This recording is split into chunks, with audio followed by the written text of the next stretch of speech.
Watu wa Nairobi mpo? Tuko tayari? Tuko tayari kwenda State House? Si nyinyi ni watu wa bottom up? Kutoka juu kwenda chini. Kutoka juu kwenda chini. Sasa sisi tuko tayari on Tuesday kupeleka jamaa wetu kwenda State House. Tuko sawa? Watu wa starehe na waona hapo mpo?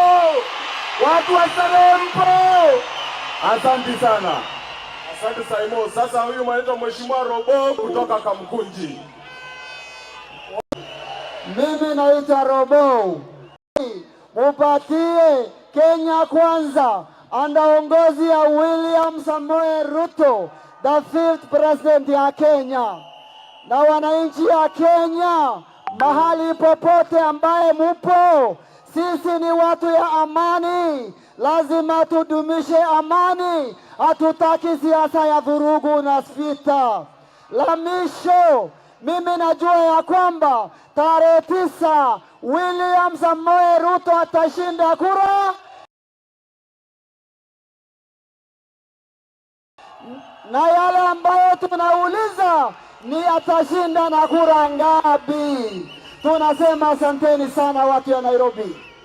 Asante Mheshimiwa Robo. Huyu anaitwa Mheshimiwa Meja Dong kutoka Embakasi Central. Sisi wote ni jeshi ya hasa. Sisi wote ni hasa. Tumesema hatutaki kupangwa. Tumesema tarehe 9 tutapiga kura. Tunapiga kura wapi? Kwa William Samoei Ruto. Asanteni sana. Haya, Mheshimiwa Mwafrika kutoka Roysambu. Haya, mimi naitwa Kamanda kwa Wakenya ya kwamba Jumanne tunaenda kuunda serikali ya hasra. Asanteni. Haya, Bazenga Buda kutoka Embakasi North. Nairobi, uko tayari kwenda Ikulu? Basi tujipange siku ya Tuesday, tumalizane na tuzimie hawa watu wa kuzimia kwenye kaburi ya sahau, na tuende Ikulu tuunde serikali ya Kenya Kwanza. Nyote na waurisa to make sure kwamba tumeshikilia serikali ya Kenya Kwanza na itupate wadhifa kutoka juu. Nairobi tuchukue yote. Wakenya mpo? Wakenya mpo? Kwa majina mimi naitwa Anthony Waidaka, mimi ni wa Makadara constituency. Na sisi wote tumesema sisi ni UDA. Sisi ni na rais wetu ni William Samoei. Asanteni sana Wakenya. Haya, Njoroge kutoka Kasarani. Arambe! Arambe! Asanteni sana. Mimi naitwa Mheshimiwa Njoroge Shege kutoka Kasarani. Namuuliza kwa heshima, tarehe 9 mwezi wa 8 twende tukakomboe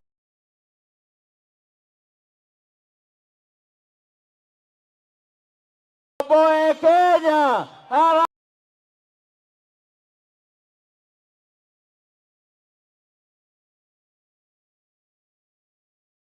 Arambe! Arambe!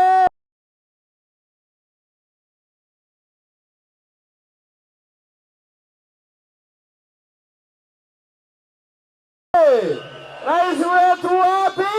State House.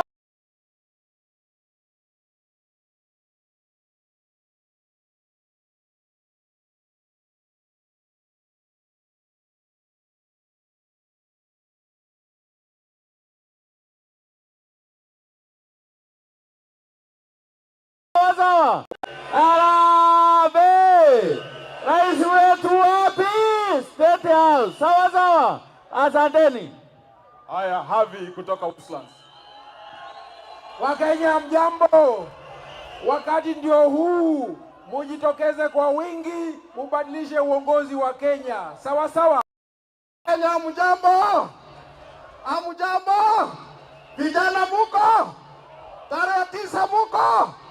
Nataka kusikia wazee, besi ya wazee. Wazee muko? Ala. Sasa William Samoei Ruto hawezi lala tena kwa opposition. Asante Nelson. Sasa Mariga, jirani yetu Mariga kutoka Kibra. Kanairo Kanairo Kibra Langata Langata. Tunajua fomu yetu ni bottom na tunajua president wetu ni nani? William Samoei.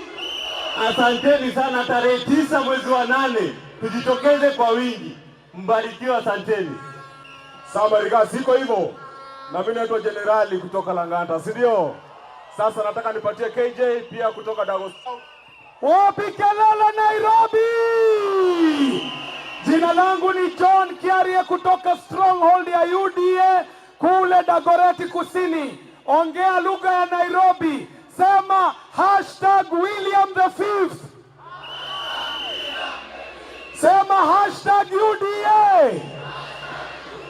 Sema #Mboka ni Mboka. Halafu tarehe 9 mwezi wa 8 mwaka huu nataka useme #mapema ndio best. Tutajitokeza mapema. Nataka nikuletee sasa mheshimiwa seneta anayeingia hapa Nairobi. Tafadhali nisikie kelele ya Seneta Margaret Wanjiru.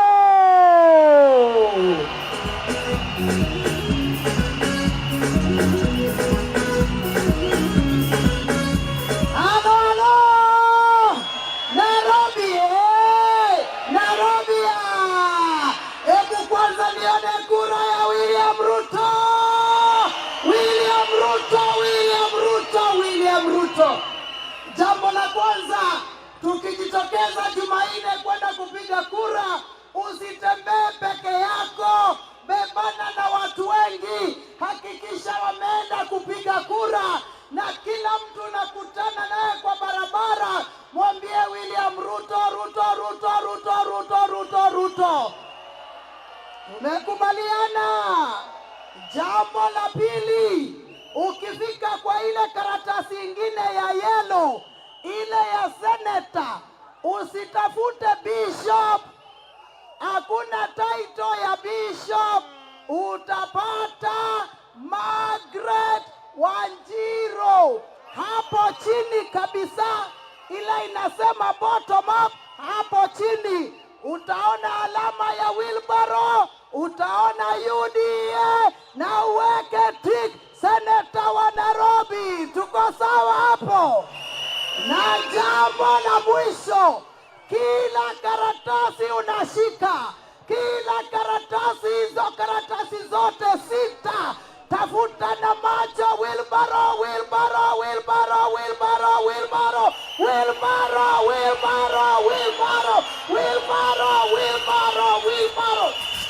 Alama yetu ni ya wheelbarrow. Tunasikizana vizuri? Narudia tena, ninajua Wakristo wenzangu tunaomba, lakini tukimaliza kuomba tunatoka na tunatoa wengine, tunaenda kupiga kura. Jameni, usiombe malaika wakuwe kwa station.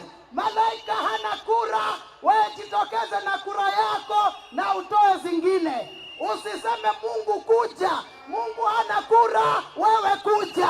Toka na kura yako, enda upige kura. Wangapi wanasema ndio mama?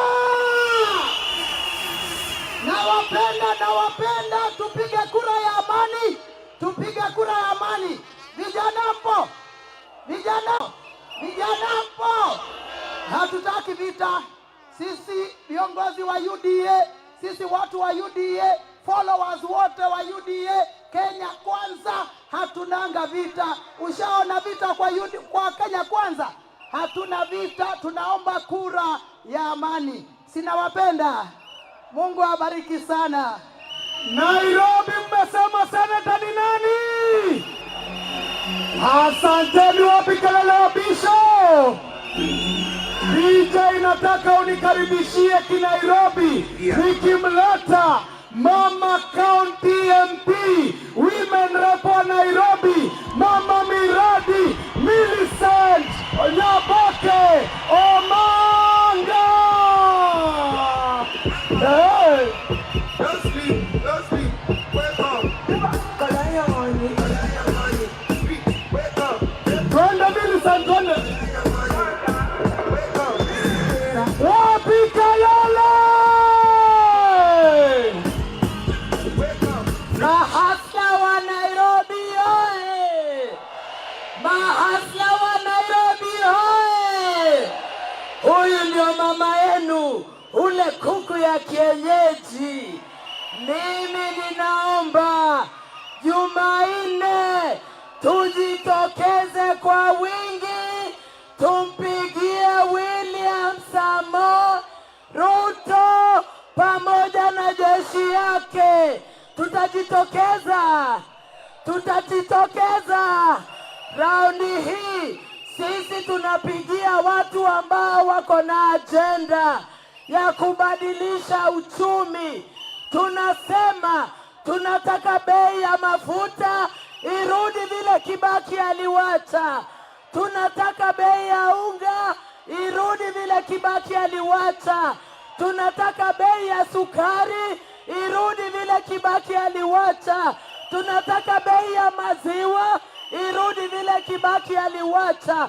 Na yule atabadilisha uchumi ni William Samoei Ruto. Hebu nione kura ya William Ruto. Alafu hapo chini musisahau mama yenu Millicent Nyaboke Omanga. Asanteni sana na Mungu awabariki. Sasa DJ, tuliza kidogo DJ. Sasa nataka tuingie kwa awamu ya maheavy hitters. Sasa nataka utulie, tuingie kwa wazito sasa. Nairobi, nauliza tuko tayari? Kwa mara ya mwisho nikisema ni maombi, unasema round 1. Ni maombi! Ni maombi! Mimi nimemalizia hapo. Nataka nikiwa hapa Nyayo Stadium nitangaze kwamba tukiwa katika mkutano huu, ma-DCC, ma-ACC na machifu wa Nairobi wako kwenye mkutano wakipangia njama za Tuesday vile wataleta michezo kwa uchaguzi. Na mimi nataka niseme hivi, sisi tukiwa watu ya Kenya Kwanza, tukiwa watu wa amani, tunasema watatumia pesa, wale watatokea, watachagua Ruto, Kenya Kwanza na UDA. Kwa hivyo nataka nitangaze hapa, hao wanapanga njama Nairobi, wawekewe ilani, wajue kwamba kura inaamuliwa na mwananchi. Ama sisi Nairobi tunapangangwa. Mimi naitwa John Kiarie na kule Dagoreti wanasema za Kiarie ni 5-5. Ngumi ni ngapi? Ni ngwekse. Nataka nikuletee mzito wa Nairobi. Tafadhali mkaribishe kwa mara ya kwanza leo yule anaingia kama gavana wa Nairobi, Senator Sakaja, gavana wa Nairobi. Karibu bro, Nairobi ni yako. Wapi kelele ya Sakaja?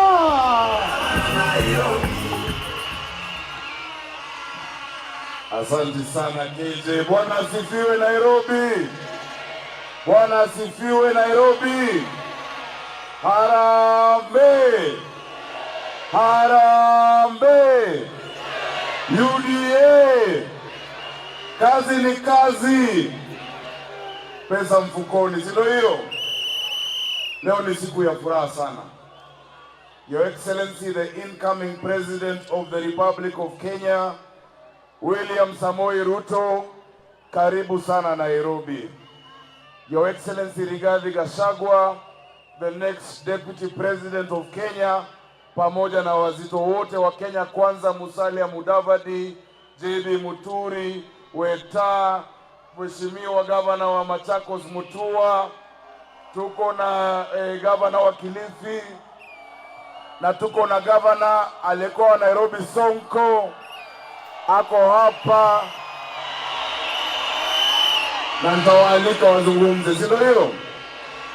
Your Excellency, leo tunashukuru Mwenyezi Mungu. Sisi watu wa Kenya Kwanza, we must thank God for the journey that we've taken. Haijakuwa rahisi kwako, Your Excellency. Tumepitia milima na mabonde, lakini Biblia inatueleza katika Zekaria 4:6 that it is not by power, it is not by might, but by the Spirit, says the Lord. Wale wametupangia na serikali na majeshi na mapesa na deep state, wewe umesimama na wananchi na Mungu, na tunajua ya kwamba Tuesday tarehe 9 tutapata ushindi kwa urais na ushindi kwa viti vyote, si ndio hivyo? Kanairo mpo? Kanairo si gavana ni mjamo? Your Excellency, hata mimi waliniekea maneno, walisema nimefika class 2, waliniekea maneno, lakini ukweli ukadhihirika, si ndio hiyo? Nairobi si ukweli ilionekana? Si mliona nikinyorosha mtu juzi kwa debate mapema wakachorwa mtu akaanguka pungulu pang, na mpaka wakakosa maswali ya kuniuliza, wakaniuliza jina yako ni nani?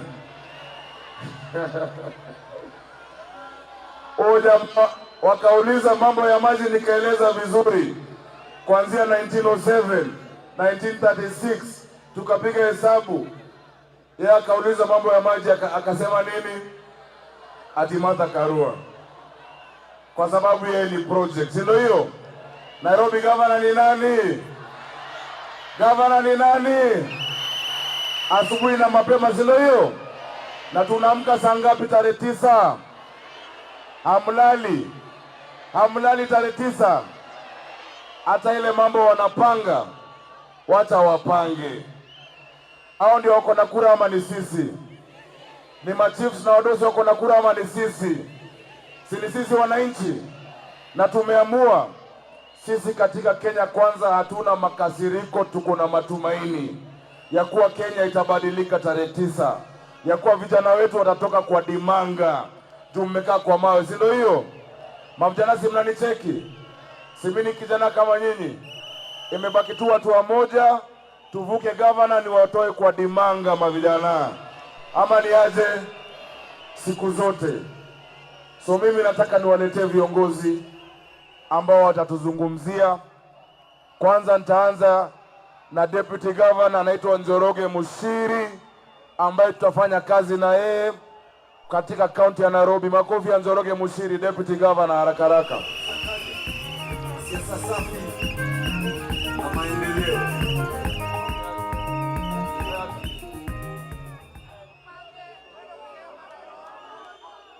Haya, mnaona huyu jamaa? Watu wa Nairobi, mnaona huyu jamaa? Huyu anaitwa Njoroge Mushiri. Mnamuona vizuri? Anakaa mtu wa kujiuzulu, anakaa mtu anatoroka job. Sisi tumekubaliana tutafanya kazi pamoja kama marafiki na kama mandugu, si ndio hiyo? Kenya mzima madeputy governor wengi kazi yao ni 3: chai, mandazi na kusoma gazeti. Lakini huyu Mushiri atakuwa yeye ni waziri in charge of biashara, masoko na mambo ya license. Mambo ya kanjo kusumbua vijana wetu itaisha. Mambo ya kanjo kusumbua mahokas na kina mama itaisha. Mambo ya kubomolewa Nairobi itaisha. Ati unaamka asubuhi na ukikuja jioni unapata nyumba yako imebomolewa, itaisha. Tunarudisha heshima kwa watu wa Nairobi, sawa sawa? Wacha Njoroge Mushiri awasalimie. Watu wa Nairobi, hamjambo? Hamjambo tena. Mimi nawasalimia na nakaribisha wageni wetu wote hapa Nairobi. Tunaomba Tuesday next week mtoke mchague serikali ya Kenya Kwanza ikiongozwa na kiongozi wetu William Samoei Ruto, na hapa Nairobi iongozwe na Sakaja, ndio tuwafanyie kazi katika huu mji wetu na katika hii nchi yetu. Mtafanya hivyo? Ndio chagua, mtapatia Ruto kura. Hebu nione kwa mikono nyote. Asantana, Mungu awabariki. Asante sana. Jambo lingine ambalo tumesema, watu wa Nairobi, nataka mnisikie. Sisi katika kaunti ya Nairobi, sisi ndo tunajua uchungu wa vita na utamu wa amani. Tumesema ya kwamba jirani yako ni ndugu yako, si ndio hiyo? Hakuna shida ya Mkikuyu tofauti na ya Mluya. Hakuna shida ya Mkalenjin tofauti na ya Mkisii. Ndugu yako ni jirani yako. Tumesema tutakuwa na amani Nairobi. Sisi watu wa Kenya Kwanza tumeamua ni amani, sawa sawa, si ndio hiyo? Wale ndugu zetu wakifanya kampeni yao, mwachane nao. Sisi sio watu wa mawe, sisi sio watu wa vita, kwa sababu wakati wa maandamano wadosi watoto wao hawakuangi hapo, ni watoto wa maskini. Mavijana tusitumiwe vibaya raundi, si ndio hiyo? Tutakuwa na amani, tutakuwa na upendo. Asanteni. Sasa wacha nimuite ndugu yangu kutoka kaunti ya Kericho, anaitwa Aaron Cheruiyot, seneta wa Kericho, aje asalimiane. Asante. Nairobi oye! Nairobi oye! Form ni Kenya Kwanza, form ni Kenya Kwanza. Wacha niwaulize swali. Wewe ukiwa juu ya dimanga, umesota na unaona mashida zako, kati ya hasla ambaye yako hapa na ule mzae ambaye ana dozi kwa mikutano, ni nani anaweza kutoa kwa noma? Ni hasla ama si hasla? Ni hasla ama si hasla? Mimi nataka niwahakikishie kitu moja. Sisi kutoka kule bonde la Ufa tumesema timu ni Kenya Kwanza na tutawapatia kura 100%. Nairobi mnasemaje?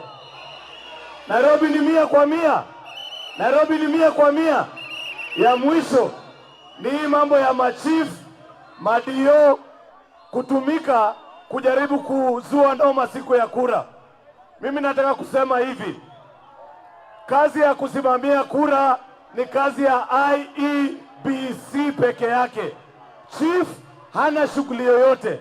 County Commissioner hana shughuli katika polling station. Kwa hivyo mimi nataka niombe vijana wa Kenya Kwanza, chief yoyote, County Commissioner, polisi yoyote ambaye atajaribu kuvuruga uchaguzi, tafadhali ashikwe na apelekwe mpaka police station. Si ndio vijana? Mtalinda kura yetu, mtalinda kura yetu, ama mtaachia uhuru atuvuruge wakanyage kubwa kubwa? Wangapi wanasema watalinda kura? Wangapi watalinda kura? Asanteni na Mwenyezi Mungu awabariki. Thank you. Asante sana bro. Haya, tuite mama wetu kutoka Kandara, Mheshimiwa Alice Wahome. Karibu, karibu, karibu, karibu. Makofi Alice Wahome.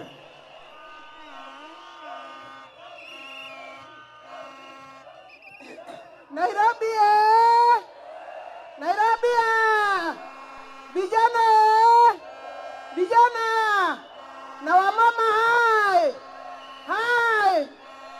Sasa nyinyi ni watu wa UDA. Hii ni kura ya UDA. Hii ni kura ya UDA. Kuna kura ya William Ruto hapa. Kuna kura ya William Ruto. Hebu onyesha rais wa tano ni William Samoei Ruto. Sikilizeni vijana Nairobi, sikilizeni. Walisema William Ruto hatafika kwa debe. Amefika hajafika? Amefika hajafika?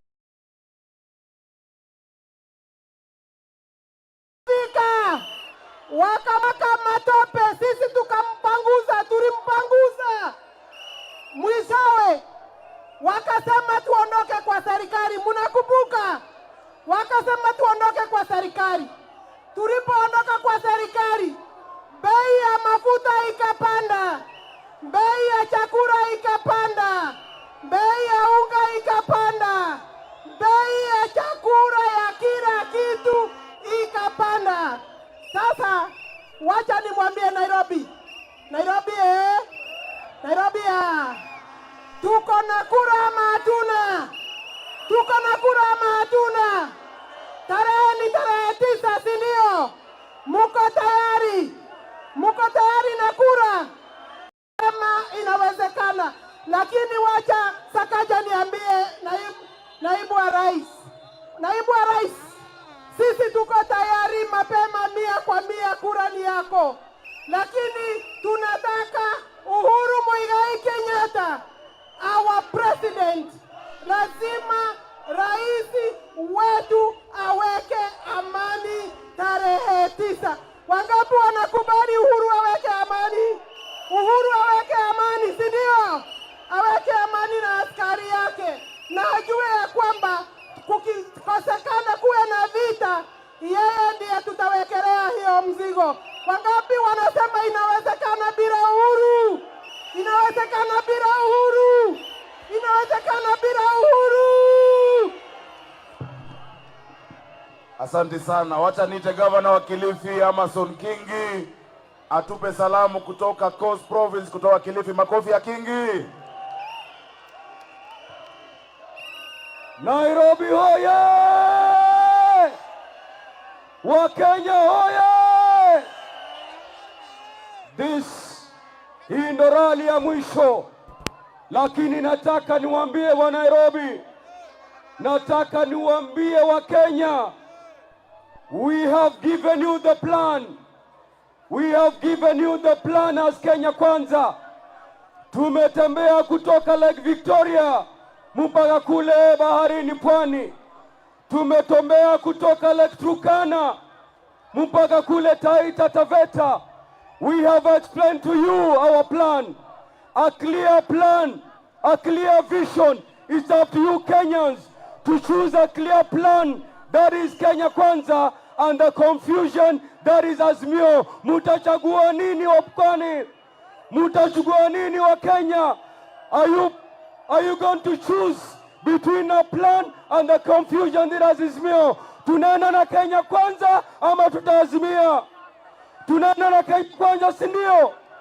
Tunaenda na Kenya Kwanza, si ndio? Wapi kura ya Kenya Kwanza hapa? Wapi kura ya Kenya Kwanza? We have the best plan in agriculture. Tuko na plani mzuri ya kuinua kina mama. Tuko na plani mzuri ya kuinua vijana wa boda boda. We have the best plan to take Kenya from where it is mpaka pale juu. Lakini leo hii nataka niwaambie wa Kenya wenzangu. Leo hii nataka niwaambie wa Kenya wenzangu, if this is a relay, ikiwa hii ni mbio za relay, leo hii kama Kenya Kwanza tunawapatia kijiti wa Kenya. We are handing over the baton to you. Nataka tuwaulize wa Kenya, tukiwapatia kijiti, je, mtamaliza mbio hizi? Mtamaliza wa Kenya? We are giving you the baton. We are handing over the baton to you. This is a relay. As Kenya Kwanza, we are giving you the final baton. Vipi wa Kenya, mtamaliza mbio hizi? Mtamaliza mbio hizi? Mtamaliza mbio hizi? Are you going to take us home? Nairobi, are you bringing this home? Bringing this home? Mutaleta ushindi nyumbani? Mutatuletea ushindi nyumbani? Nairobi na wa Kenya, nataka niwaambie tarehe 9 Jumanne nakuja, freedom is coming. Freedom is what? Freedom is coming. Munanielewa? Freedom is coming on the 9th of August. Jumanne wiki inayokuja, freedom is coming. Je, mutaleta freedom? Wakenya munaleta freedom nyumbani? Nani anasimama na William Ruto? Nani anasimama na Kenya Kwanza? Wapi kura ya William Ruto hivi leo? Asanteni, asanteni. Ina mama tumeteseka, lakini kuteseka ni kwa muda. Mavijana mmeteseka, lakini kuteseka ni kwa muda. Nataka niwaambie machozi yenu yatafutwa tarehe 9 mwezi wa 8 Jumanne anakuja. Manake William Samoei Ruto akiapishwa kama rais wa 5 wa Jamhuri ya Kenya. I want to tell you Kenyans, freedom is coming on Tuesday. Wangapi wanasema tunaenda na Ruto? Wangapi wanasema tunaenda na Ruto? Asanteni sana. Asante sana Gavana Kingi. Sasa tuite ndugu yetu kijana anaitwa Ndindi Nyoro. Wapi makofi ya Ndindi?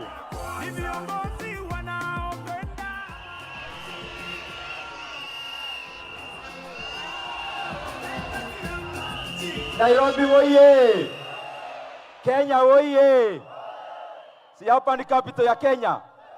Wakenya wote wako hapa.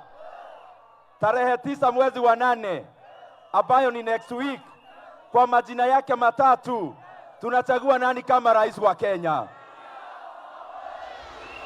Wate wasikia vizuri. Sasa sisi tumekuwa kwa hii kinyang'anyiro for a long time, na tumeteswa sana na wapinzani wetu, wale watu wa deep state, wale watu wa system, wale watu wa state capture. Wamedhurumu wenzetu, wakatuletea DCI, wakavuka wengine wetu, wakatisha wengine wetu, lakini Wakenya wamesema na sisi viongozi tumesema ya kwamba hatupangui ngui. Na hiyo miezi yote na miaka yote tumesimama gagali tukitafuta umoja ya Wakenya wote na ushindi ya Wakenya na haswa mahasla. Kampeni yetu kama Kenya Kwanza na Hustler Nation imekuwa kampeni ya kukuza uchumi wetu, ya kujumuisha Wakenya wote, ya kujumuisha mahasla wote, ya kujenga uchumi wetu wa Kenya tukiwa pamoja, kuanza wakulima, kwenda wanabiashara, kwenda wafanyikazi wa serikali, tujenge Kenya yote tukiwa pamoja. Nikienda kumaliza, Nairobi tupo, Kenya tupo. Sasa sikizeni, mimi nimetembea na huyu hustler, nimeenda na yeye Western, nimeenda na yeye Pwani, nimeenda na yeye North Eastern, nimeenda na yeye Kenya yote. Na mimi without a doubt I know for sure ya kwamba Wakenya si ati watashangaa William Ruto ameshinda. Wakenya watashangaa na ile kura, na ile gap, na ile margin atagoga mzee wa kitendawili nayo.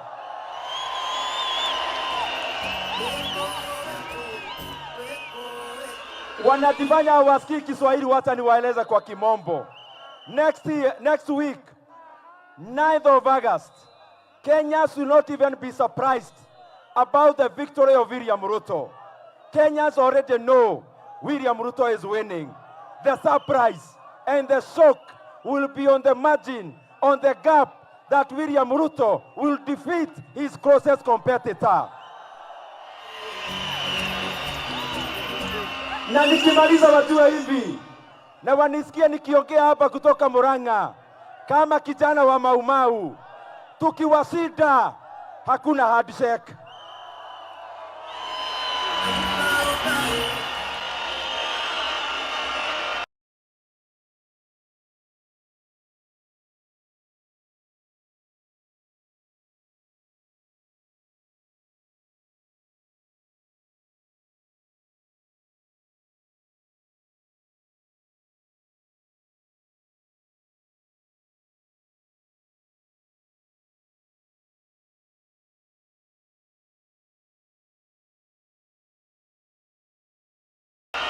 Tuweke hii mabango chini kuna wako nyuma, awaweke kwa hiyo wheelbarrow. Tuende mpaka Nakuru, tupatie Susan Kehika. Susan Kehika aende mpaka Eldoret, apatie Murkomen na Oscar Sudi. Na waende Kakamega, wapatie Malala na Harware Burufaita, wawapeleke mpaka nyumbani wote. Nairobi, Kenya, wacha nione kura ya Kenya Kwanza. Nairobi, wacha nione kura ya gavana wetu Sakaja. Wacha nione kura ya Mama Mirandi, kura ya Bishop Wajiro, na ya mwisho kura ya rais wetu William Samoei Ruto. Asanteni sana. Asante sana Ndindi Nyoro. Sasa wacha tumuite gavana wa Machakos Alfred Mutua. Party leader wa Chap Chap, karibu karibu. Nairobi oye! Nairobi ye! Mimi niko na point 4. Jambo la kwanza ni kwamba wakati Rais Moi alistaafu, hatukuwa nazunguka kila mahali akiitishia mtu kura. Wakati Mwai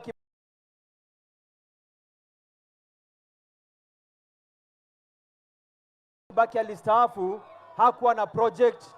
Nauliza ni kwa nini Uhuru Kenyatta yuko na project? Wakenya hawataki project. Wakenya wanataka mtu ambaye amejisimamia. Uhuru anataka project ndio tuendelee na zile shida ambazo tuko nazo katika nchi yetu ya Kenya. Jambo la pili, Kenyans, I want to tell you, this is a defining moment for the Republic of Kenya. This is the time we choose whether we are going to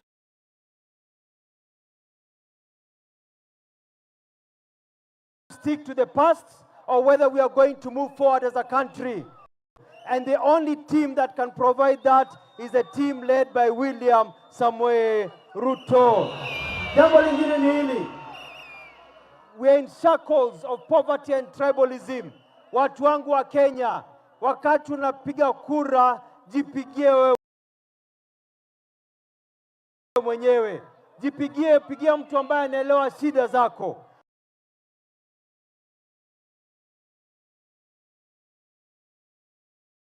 Huyu William Ruto amevaa mitumba. Huyu William Ruto amelala njaa. Wale wengine ni watu wa dynasty. Hawajaisikia uchungu. Hawajui shida yako. Na kuomba ujitokeze ukiwa wingi upige kura. Unajua wanasema ati wanaweza rig. Wewe ukiangalia William Ruto ni mtu wa kurigiwa wewe. Wende uangalie kura na ujue ya kwamba hiyo kura yako itabadilisha maisha yako, si ndio? Tunasema freedom is coming. Bado tuko kwa utumwa. Nataka tuseme pamoja, Viva Africa!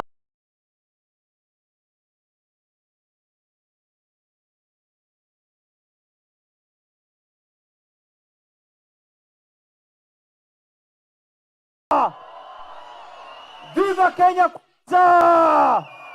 Viva William Ruto! Viva William Ruto! Freedom is coming. Mola awabariki. Kisha imepigwa muhuri. Sawa sawa. Hamjambo Nairobi. Leo ndio siku ya kwanza ya mapinduzi. Leo tunapindua serikali ya Kenya. Serikali ya madharau tunapindua leo. Serikali ya kujipenda tunapindua leo. Tulikuwa tumeambiwa ya kwamba hii uchaguzi ni mambo ya katiba. Tumesema ng'o. Tumesema hii uchaguzi ni mambo ya issues na mambo ya uchumi. And that is the end of the similarities between us and our competitors. Jameni, tumezunguka hii Kenya. Tumeongea na watu more than 100,000 in our economic forum trying to come up with our plan. And also, sisi tunajua umaskini ni nini. Unajua watu wengine wako pande yule mwingine, ukiwauliza umaskini ni nini, wanachukua Google, wanaanza kutafuta meaning ya umaskini. Sababu hawajui hivyo. Pia ukiangalia hii timu yetu, we have an tyranny of brains. Ukipata mtu kama Musalia, the eloquence of Wetangula, the brilliance of William Samoei Ruto, the youthful energy of Ndindi Nyoro and Sakaja, can you compare that with Professor Atuoli and Professor Murathe from the other side?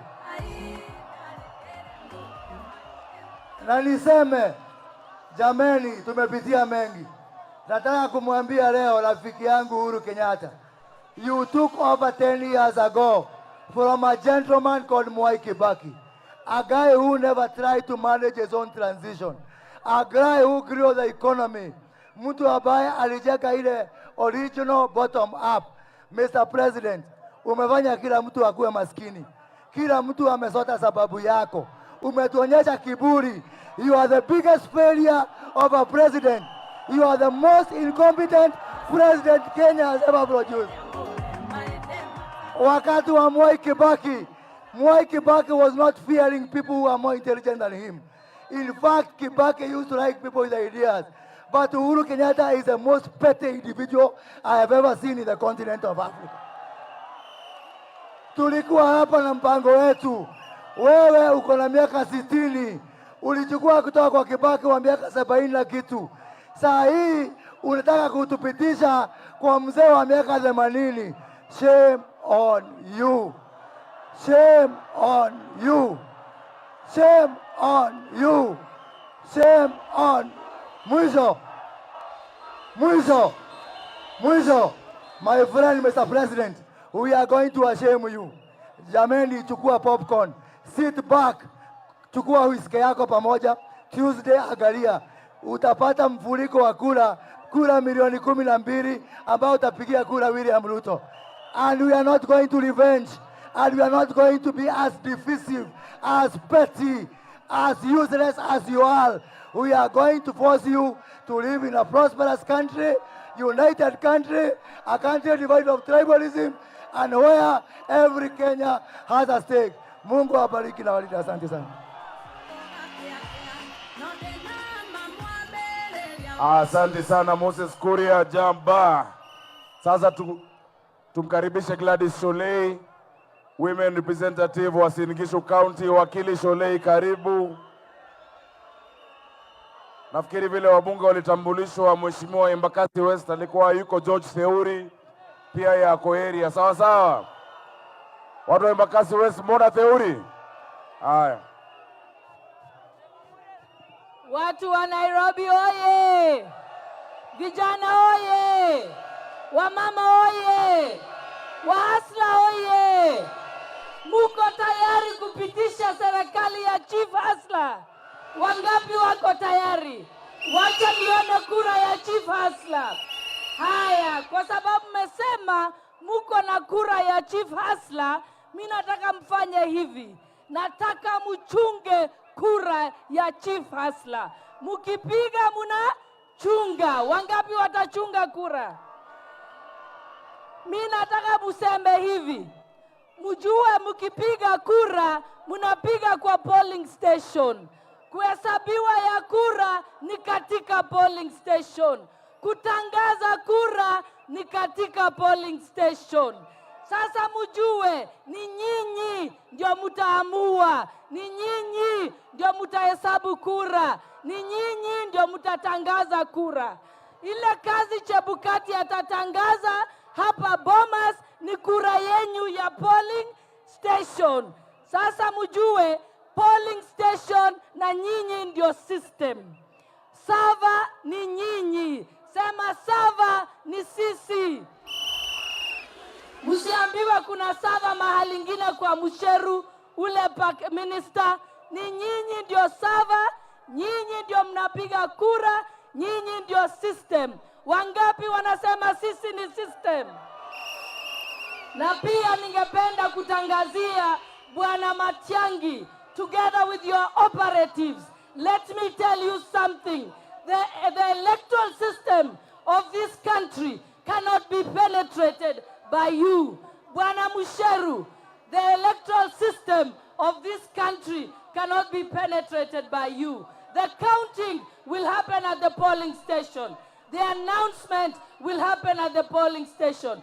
Even if you shut down the internet, the announcement has happened at the polling station. Ni nyinyi mtatangaza?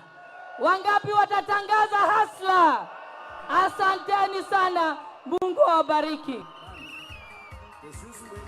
Asante sana. Sasa tuko na kiongozi ndugu yetu ambaye amekuwa gavana wa Kiambu, baba yao Waititu. Wacha aje asalimiane. Karibu sana Mheshimiwa Waititu. Alafu ukija Women Representative Tana River uwe tayari. Makofi ya baba yao. Haya, Nairobi tusalimiane kwa hewa. Haya. Sasa ile kitu imenifurahisha hii siku ya tarehe 9 ambayo tumegoja miaka mingi, sasa inabakia siku 2, na kitu imenifurahisha, Uhuru Kenyatta kutakuwa raia kama mimi, kwa sababu yeye alinitoa kwa ofisi ndio nikuwe raia, na yeye Mungu amefikisha siku sasa yeye tutakuwa tukikutana huko kwa mitaa, akila bila askari, akiwa raia, si ndio? Kwa sababu tunajua hakujawahi kuwa serikali ya mateso kama ile imekuwa ya Uhuru Muigai wa Kenyatta, na sisi tunamwambia kwa sababu Mungu mwenyewe ndiye anaona hapa duniani na ndiye anatawala kila kitu. Mtu ambaye ametesa kabisa akamfanyia madharau William Samoei Ruto, yeye mwenyewe sasa ndiye atapatia ile sword ya tawala Kenya hii. Jumanne watu wa Kenya watapiga kura, na kitu moja imenifurahisha, Mheshimiwa incoming president wetu, Nairobi hii viti wa wajumbe wanachukua 3 ama 2. Viti kutoka 13, 14 yote ni viti ya UDA. Mungu na wabariki sana. Sakaja ndio gavana, hiyo ni 100% ya asubuhi. Wajiro ni senator. Women rep ni mama miradi. Si tunajua hivyo? Hebu tuoneshane kweli basi. Mungu na wabariki sana. Asante sana. Women rep Tana River, tafadhali haraka karibu. Alafu tunaambia wale wako hapa mje chini tutayarishe kukaribisha president wetu. Sawa sawa. Wale mko nyuma pale mje chini tumkaribishe rais wetu. Security mnisaidie na hiyo kazi. Karibu. Nairobi oye! Nairobi oye! Basi mimi nataka kuwatangazia wale ambao wenye vitisho. Nataka kuambia hayawi huwa. Hayawi. Walifikiri tarehe 9 haitafika, na tarehe 9 ni kesho kutwa, na sisi tunasema fimbo tunayo na tutawachapa kwa polling stations. Mmekubaliana na mimi? Wangapi wanasema mtawachapa kwa polling stations? Na mimi nashukuru kuwa Wakenya si vipofu, wako na macho, na Wakenya wamesoma. Hakuna vile mtabadilisha hesabu. Kile mimi najua tunaenda kuwachapa asubuhi sana na mapema. Mnasema wapi nduru ya William Samoei Ruto? Wapi nduru ya William Samoei Ruto? Nawaambia namna hii wa Kenya, mimi ninawaomba tufanye uchaguzi wa amani, na sisi watu wa Kenya Kwanza si watu wa kupenda vita, na ikiwa wenye vita watakuja tunaambia shetani ashindwe. Hatuko tayari kwa vita, na sisi tumeweka Mungu mbele na tutashinda asubuhi. Asanteni sana. Asante sana Mheshimiwa Theuri. Wakati wabunge wa Nairobi waliongea kwa Mheshimiwa George Theuri, Embakasi West. Nairobi oye! Nairobi oye! UDA oye! Tunataka kuwaambia ya kwamba tulieni. Haya. Asante, tulieni. Tunawaambia hivi, tarehe 9 Agosti, madharau inafanya nini?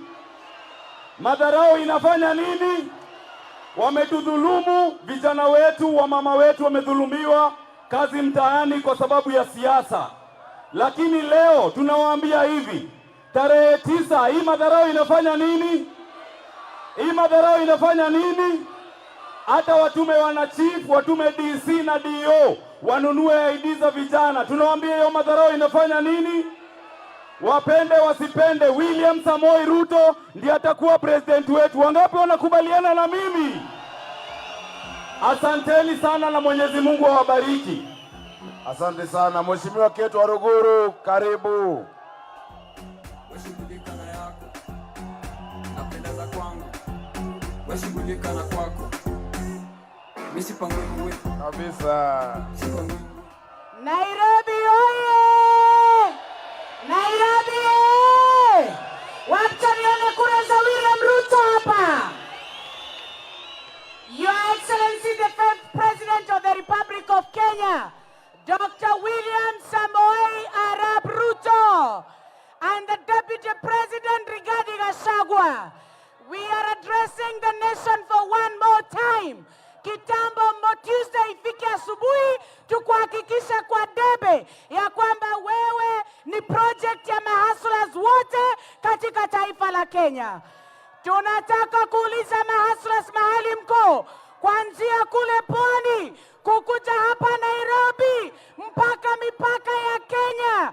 We are unbogable, we are unbeatable, and truly freedom is coming. Vote for William Ruto. Tuteremshe bei ya chakula. Piga kura kwa William Ruto. Tuwapatie mahustlers pesa za biashara. Piga kura kwa William Ruto. Tupeleke dynasty nyumbani. Wangapi wanasema enough is enough? Wangapi wanasema saigana ni saigana?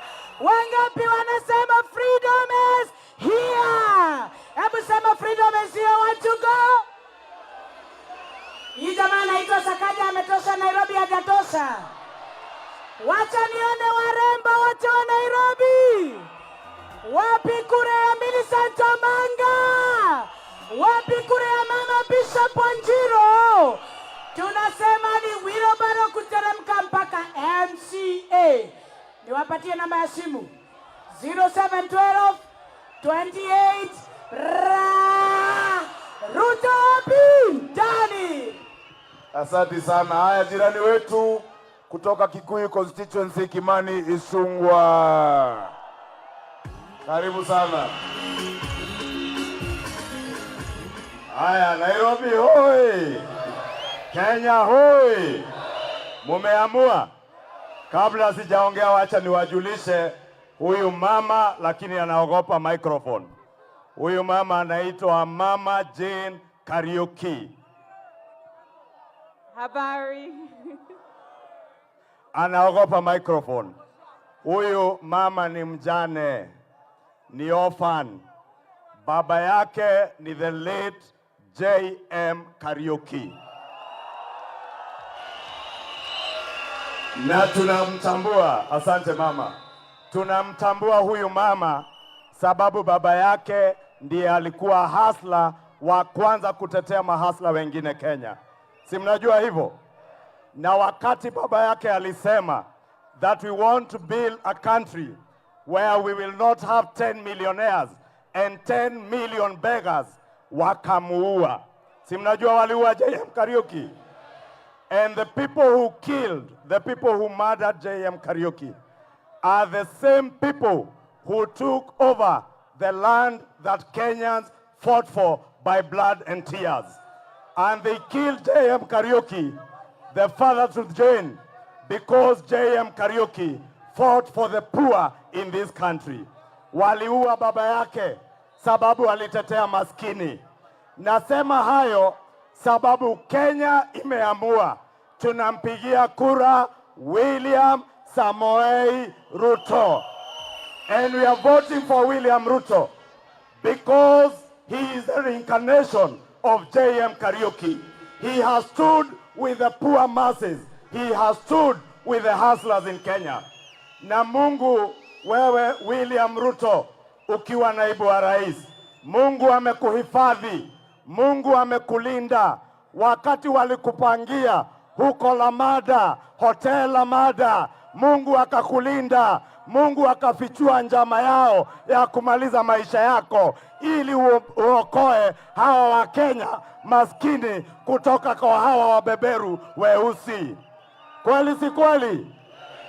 Mimi nataka niwaambie Wakenya wenzangu, tumetembea vijijini, tumetembea manyumbani kwenyu, tumetembea mitaani, tumewauzia sera ya bottom up, sera ya kuinua wasiojiweza wajiweze.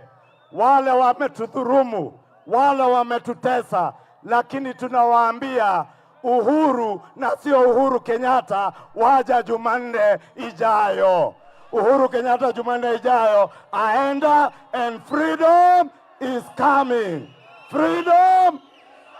Freedom! And we have told them enough is enough.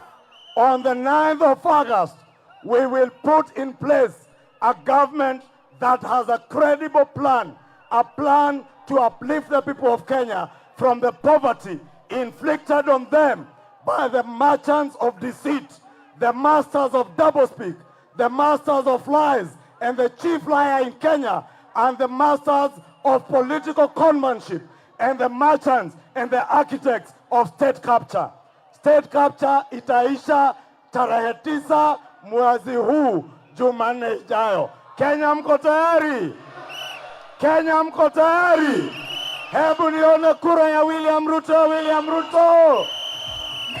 Finally, to my good friend or my former friend, President Uhuru Kenyatta, and your deep state, I will not hide behind Fred Matiang'i. Fred Matiang'i, Karanja Kibisho are your slaves. They are your servants. They are your puppets. I want to address you, President Uhuru Kenyatta. And today I address you as the outgoing Commander-in-Chief. You shall be the Commander-in-Chief as the 4th Commander-in-Chief until you hand over to the next Commander-in-Chief, who is William Samoei Ruto. Mr. President, outgoing President and Chairman of the Azimio Council, listen to me, my brother. We knelt down to pray for you over your ICC cases. You have impoverished the people of Kenya. You have made the people of Kenya to suffer. You have punished the people of Kenya. You have destroyed our country. You have destroyed our economy. You have destroyed our democracy. We want to plead with you. On the 9th of August, step down your evil forces that want to sabotage our election. Allow the people of Kenya to elect a president of their choice. We shall not elect your puppet project in the name of Azimio. Tumekataa project yako Rais Uhuru Kenyatta. Tunakuuliza kwa heshima, tafadhali, umetutesa, umetesa wa Kenya, umebomoa uchumi wa nchi yetu. Usiache nchi yetu na vita ya uchaguzi ilivyofanyika miaka ya hapo awali. We plead with you, Mr. President, leave us in peace, and you will also enjoy your retirement in a peaceful country. We have sold a credible plan to the people of Kenya. We are confident the people of Kenya will vote for us in their numbers. Na tunauliza wa Kenya, mujitokeze, we vote peacefully and we go home peacefully, and we shall win this election because there is a God in heaven. And Uhuru Kenyatta is a man like me. He is not a God.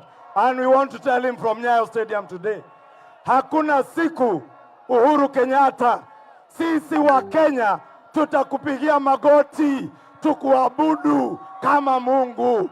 Tutaendelea kuabudu Mungu aliye mbinguni, atakayeinua William Ruto tarehe 9 awe rais wa 5 wa Kenya. Harambee! Harambee!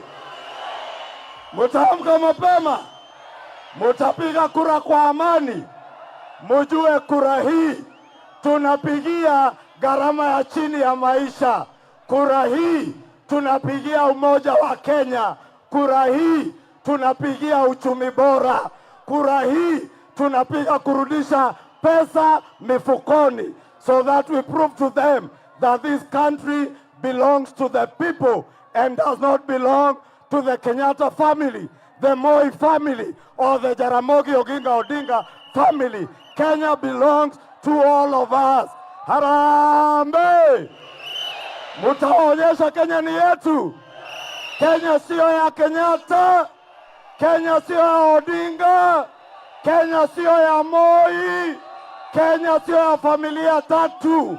Kenya ni ya mafamilia za mahasla wa Kenya wenye wameamua watamchagua William Samoei Ruto. Thank you and God bless you. Let us turn out in large numbers and vote peacefully for our fifth president, the only president with a credible plan to rescue our economy from our wakora wa kuiba pesa ya serikali ya KEMSA, na wakizileta kesho mukule, wakileta Monday mukule, wakileta Tuesday mukule, lakini Tuesday tukipiga kura tupigie William Samoei Ruto. Na gavana Nairobi ni nani?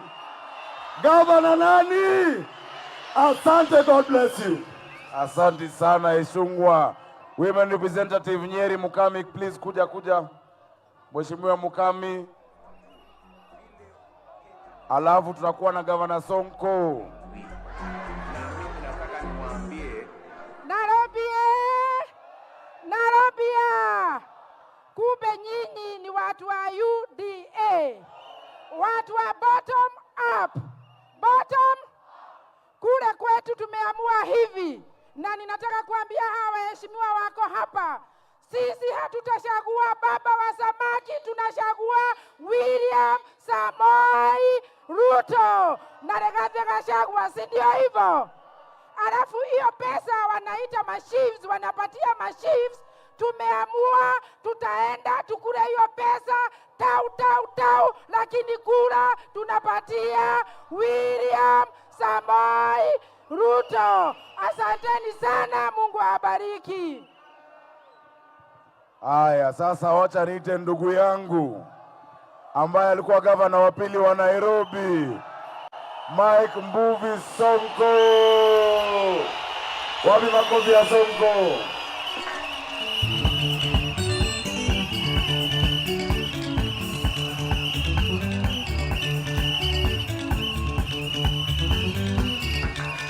Haya. Nairobi.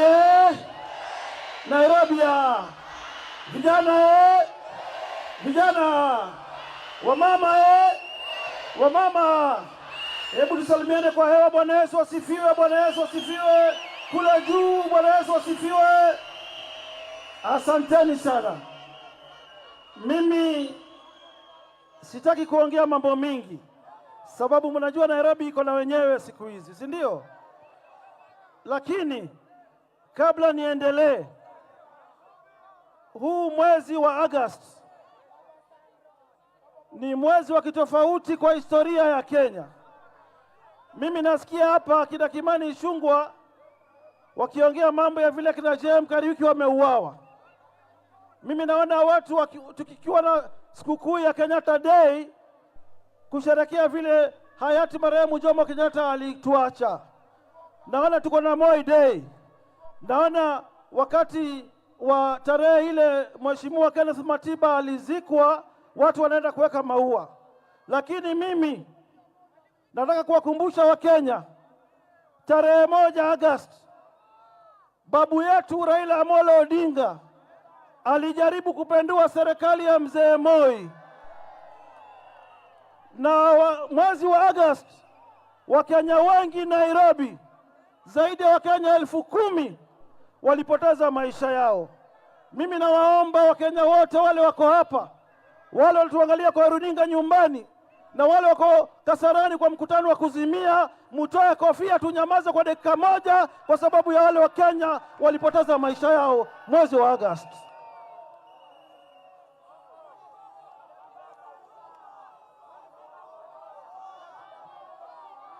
Asanteni sana.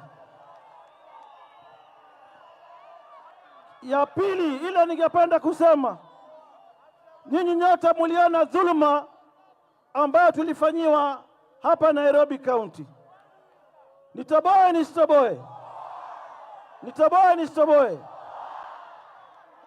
Wale wakubwa serikalini walikuwa wananiita pale State House wakiniambia tunataka vijiji vya Nairobi kuanzia Ruai, Kariobangi, Kibera, Mukuru kwa Jenga, Mukuru kwa Ruben, zote zianze kubomolewa pole pole. Mimi nikasema, Mheshimiwa Rais, na kuheshimu, hawa maskini ndio walitusaidia sisi kukusaidia wawe kuwa rais wa Jamhuri ya Kenya. Nikasema mimi siwezi kupiga wananchi wale wametuweka kwa viti. Tulienda kwa mikutano zaidi ya 20, bado nikikataa. Wakasema huyu ni kichwa maji, wacha tumchoree. Wakanichorea, mkaona yale ambayo yalifanyika. Wakaanza kuonewa na vijiji. Ukienda Mukuru kwa Jenga leo, watu wale walikuwa wanaishi hapo wakiita nyumbani kwao, leo wanaishi kwa makaratasi, kwa manailon. Ukienda Kariobangi, watu wakapigwa kama wanyama, wakatolewa. Kuna watu walidhulumiwa bure. Watu wale tuliandika kazi kuang'arisha jiji, kina mama na vijana, wakafutwa kazi sababu yangu. Yule gavana Mbonoko alipoapishwa, badala asaidie maskini, akaanza kufanya kazi na system na deep state. Wananchi wasiokuwa na hatia mukateswa. Mimi nimezoea kusamea. Na juzi nilikuwa na rafiki yangu, mlinena na rafiki yangu Mheshimiwa Rais. Mimi sina ubaya na yeye. Mimi namtakia Mwenyezi Mungu ampe maisha marefu anapoenda kustaafu. Mwenyezi Mungu atawalipia, atatulipia. Na yale mateso, bado hawa viongozi wote mnawaona hapa ndio walisaidia hii nchi kuendelea. Si mnaona mheshimiwa, mimi simuti deputy president. Mimi namuita rais wa 5 anayengoja kuapishwa. Na hakuna lolote. Huyu ni rais anayengoja kuapishwa. Na hakuna lolote. Mnaona ile mateso alifanyiwa. Mnaona wakina Markomen ile mateso walifanyiwa. Kina Duale ile mateso walifanyiwa. Kila mtu hapa, mnaona hapa, ako na huzuni. Walitutesa sana. Kama mimi niliitwa terrorist, nikazungushwa kwa kila police station. Lakini haya yote tumemwachia Mwenyezi Mungu. Tunamtakia rais wa Jamhuri ya Kenya maisha marefu anapoenda nyumbani. Mimi nasema hivi, watu wa Nairobi, haya mateso, haya majonzi ambayo tumefanyiwa, ndugu yangu Mheshimiwa Stephen Kalonzo Musyoka juzi alitumiwa kusema ati wananchi wa Nairobi mlinikataa, hamunitaki tena. Ni ukweli ya maneno? Ni ukweli ya maneno?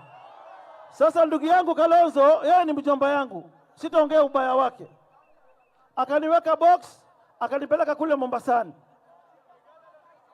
Akaambiwa poteza huyu Sonkore huko. Kufika huko tena, Kalonzo akawa ananibembeleza nipotee kwa serikali vile amepotea. Nikazama kidogo.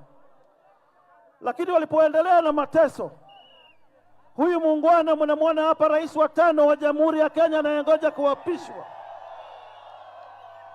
akasema sasa hapana, this is too much. Rais wa 5 akasema this is too much Sonkore, njoo pande hii tutengeneze serikali. Huyu muungwana akanifuta machozi kwa niaba yenu. Si mnajua mimi ndiye Sanko wa Masanko duniani, na mimi ndiye mtetezi wa wanyonge duniani. Huyu hasla wa mahasla akaniambia Sonkore njoo, akanifuta machozi kwa niaba yenu na watu wa Mombasa wale walikuwa washaamua kuniweka kama gavana wa 2. Huyu muungwana tukaanza kutembea na yeye. Na rais wa 5 wa Jamhuri ya Kenya, mimi ningependa kusema pole, kwa sababu Kalonzo ndo alinipoteza. Wewe ni mtu wa maana sana. Mwenye anakukosea wewe hajui nini anafanya. Kwa hivyo mimi leo, wananchi wa Nairobi, nielewa sana, na mnaelewa ile safari tulitembea pamoja, ile mambo leo kule Mukuru kwa Njenga hawana makao. Mkifanya makosa, vijana tulia, tuelewane, mkifanya makosa kupigia kura serikali ya kuzimia, basi mjue maskini wote Nairobi wataendelea kubomolewa. Mimi ndo naelewa hii maneno, mimi ndo naelewa hiyo siri ya serikali, mimi ndo niliona hiyo barua vile inasema. Kwa hivyo mimi nawaomba tafadhalini, watu wa Nairobi, mimi nawanyenyekea, nawaomba, kwa sababu ya ile mateso ambayo tumefanyiwa ndani ya hii serikali, kwa sababu ya kukomboa maskini wa Nairobi na Kenya mzima, kwa sababu tulipe wale wa mama kule waliobomolewa. Lazima tarehe 9 mwezi wa 8 tuhakikishe William Samoei Ruto anakuwa rais wa 5 wa Jamhuri ya Kenya. Watu wangapi wanakubaliana na mimi? Hebu nione kwa mkono.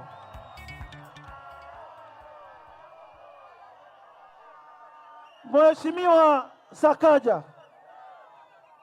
wewe pia unapenda wananchi.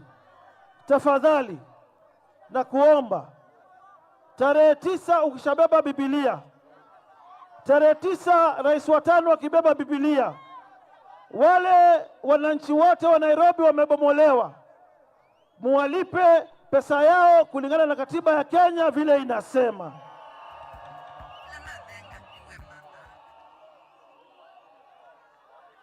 Na kama kuna mradi wa maendeleo utaendelea Nairobi, kama tutaendelea na affordable housing Nairobi, Article 40 sub Article 4 of the Kenyan Constitution inasema serikali yoyote ile ikitaka kufanya maendeleo mahali, waza kuna squatter ama kuna watu wa aina gani ama maskini aina gani, waza una title ama hauna, lazima ulipwe fidia ndio utoke ile mahali.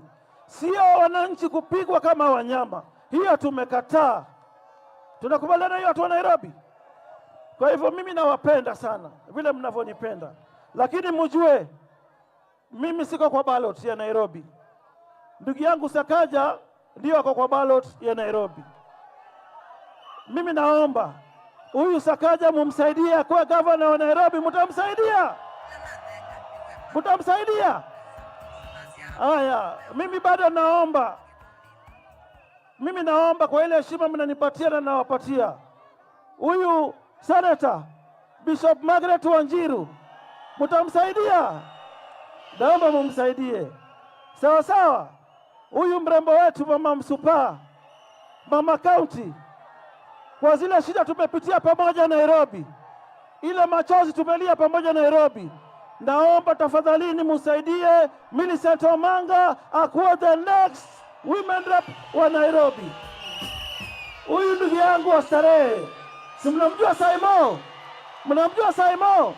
Naomba kura ya Samuel Mbugua Nairobi. Na wabunge wote wa Nairobi ambao wamekaa hapa, naomba tafadhalini tarehe 9 muweze kuwakumbuka. Aya, Birian ako wapi? Aya, sawa sawa, mimi nimeombea kura candidates wote wa UD. Aya, sababu ya wakati na rais wetu wa 5 bado kuna mahali anaenda. Mnamjua huyu? Wapi kura ya Nto? Asanteni sana. Haya, haya, Kamkunji wanako hapa. Asanteni sana. Kwa hivyo mimi naomba ya mwisho, sawa sawa. Haya, serikali pia kura yako iko hapo ndani. Generali, wapi Generali Nixon? Haya. Si mnajua huyu kijana huyu generali?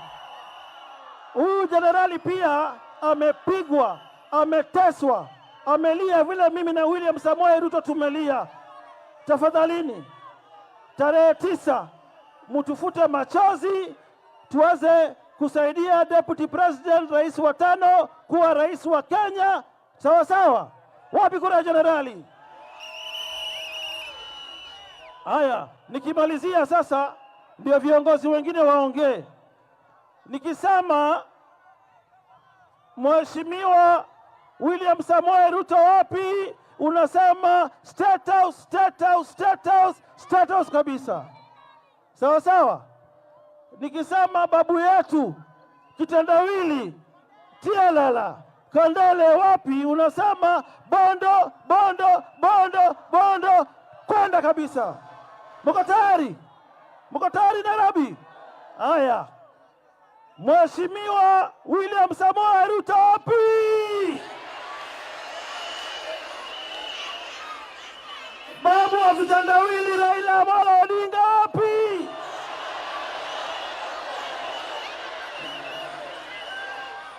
Na mimi ningependa kusema hivi kwa niaba yenu wananchi wa Nairobi County na wale wananchi wa Mombasa County, huyu babu nimempangia retirement package yake. Nilimnunulia Probox 2017, tayari nimenunua Probox nyingine iko kwa ofisi ya jenerali ya CDF.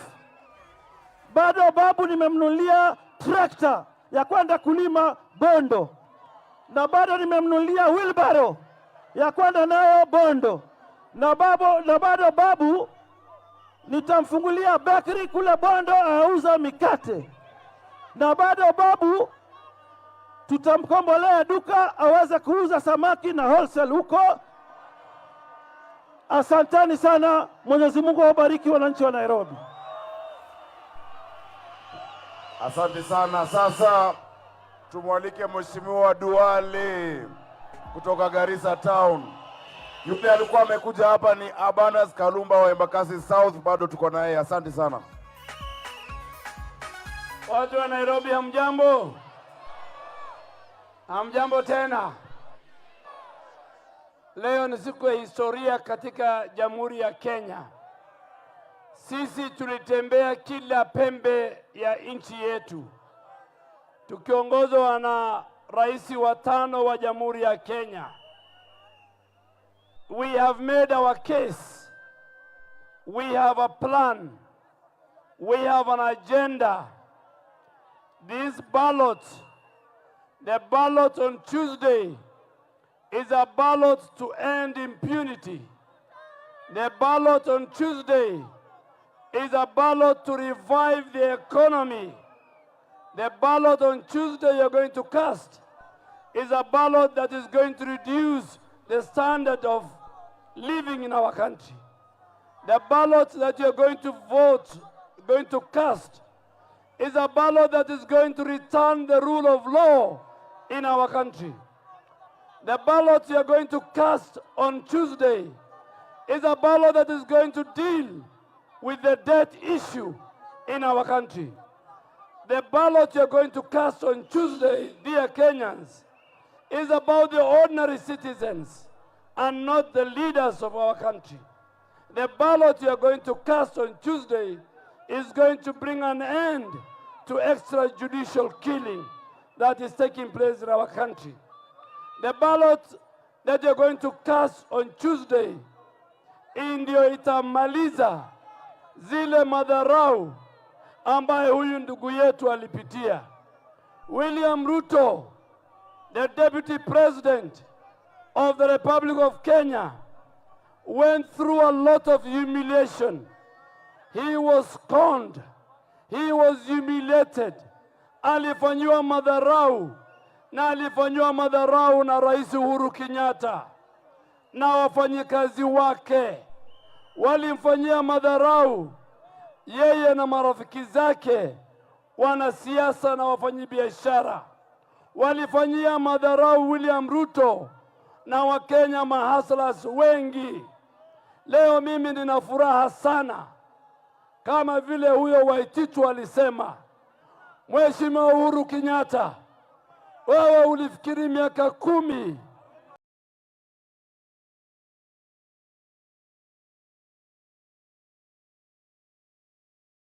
ni nyingi sana. Today you have 2 days to go, and the Constitution does not allow you an extra day. Mr. Uhuru Kenyatta, I want to tell you as a friend, a man who worked with you, Kenya is bigger than you. Kenya is more prosperous than you. You have no legacy. You have put our country into debt. You have violated the rule of law. You have used independent institutions and the criminal justice system the last 5 years like your personal property.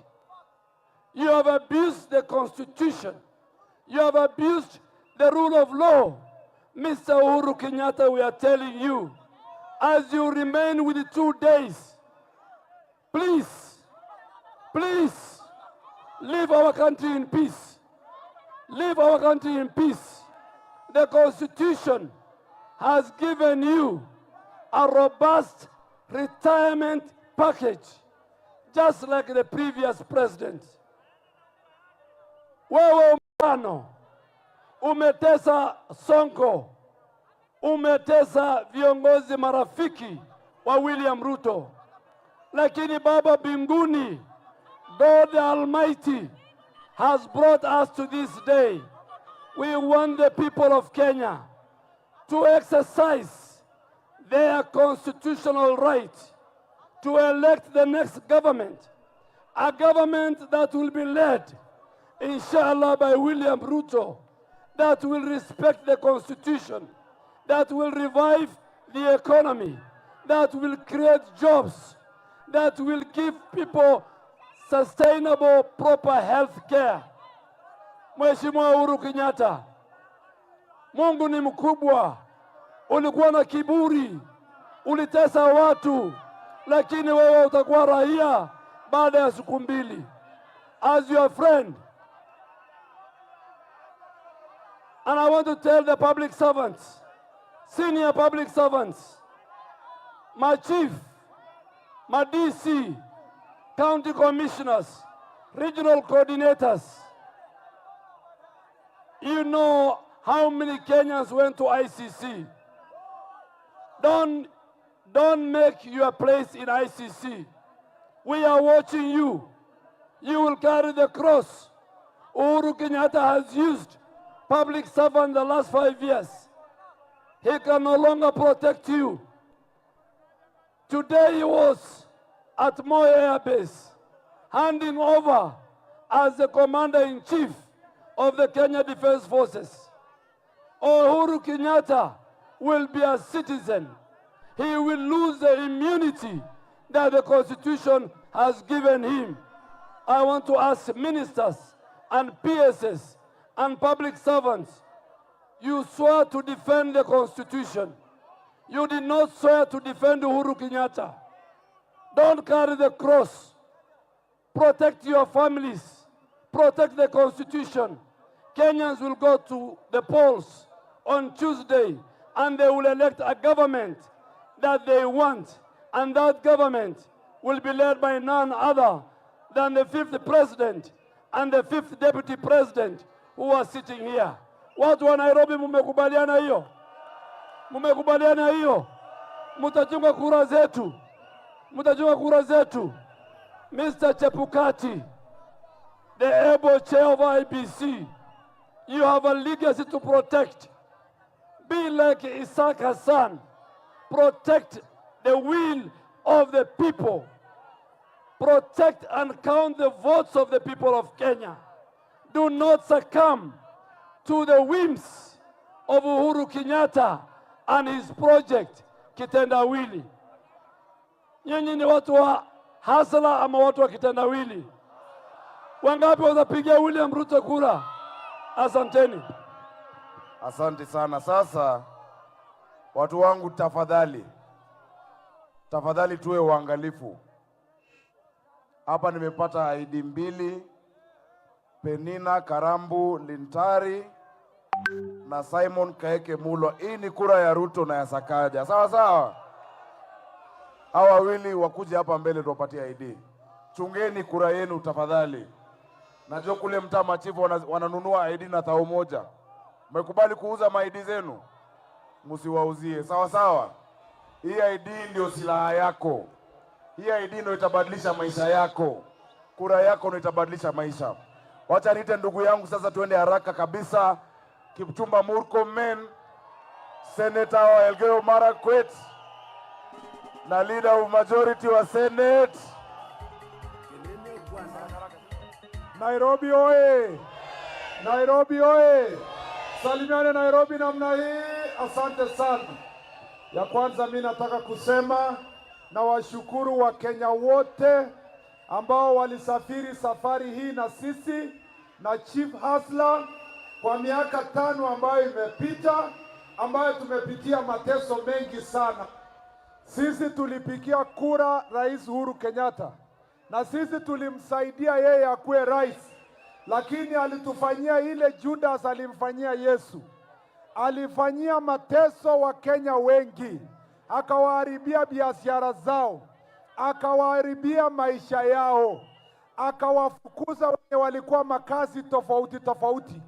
Nia yake ilikuwa ni kuwamaliza, lakini Mungu akatumia nafasi hiyo kujenga sisi kama Wakenya ili tubadilishe uchumi, tuanze mfumo mpya wa uchumi ya kujenga mwananchi wa kawaida kutoka chini kwenda juu. Wakenya wenzangu, ninawaomba kwa heshima, tarehe 9 mwezi wa 8 itakuwa ni siku bora ya kuhakikisha kwamba ukombozi wa taifa letu, tumeweza kupeleka taifa hili la Kenya kutoka kiwango kilicho mpaka kiwango cha juu. Ninamwambia rafiki yangu Rais Uhuru Kenyatta, pole sana Rais Uhuru. Ole wako Rais Uhuru. Kwa miaka 10 umekaa kwa kiti, hata hujafanya mentorship kwa kiongozi hata moja. Wewe unaenda kurokota mzee wa kitendawili ambaye amekuwa pale kwa miaka mingi, badala ya kutumia nafasi hiyo kujenga watu kama Sakaja, badala ya kutumia nafasi hiyo kujenga watu kama Ndindi Nyoro, badala ya kutumia nafasi hiyo kujenga watu kama Kimani Ichung'wah, wewe ndio ukakuwa kama ule mfalme Herode. Ukiona mtoto yoyote mwenye atakuwa anaenda mbele kesho, unamkatakata, unamuangusha, unavunjavunja. Lakini wewe sio Mungu. Mungu ni mkuu, ametushika na atatuinua kwa kiwango jingine. Sisi tunaamini ya kwamba kwa sababu Mungu anaketi kwa kiti cha enzi, tutaenda kupiga kura tarehe 9. Ataweza kuconfuse wale kina Matiang'i na kina Kibicho. Watashangaa nini imewaingia. Wale machifu wananunuliwa kuharibu kura, Mungu atawapindua wawe wa kwanza kupigia Ruto na Gachagua. Sisi tuko na imani, hatuna wasiwasi. Vile tumeangalia na vile Wakenya wameketi na vile Mungu ako kiti cha enzi, tarehe 9 mwezi wa 8 Kenya itakombolewa, uongozi mpya utakuwa ndani na tutasonga mbele sisi kukomboa taifa letu.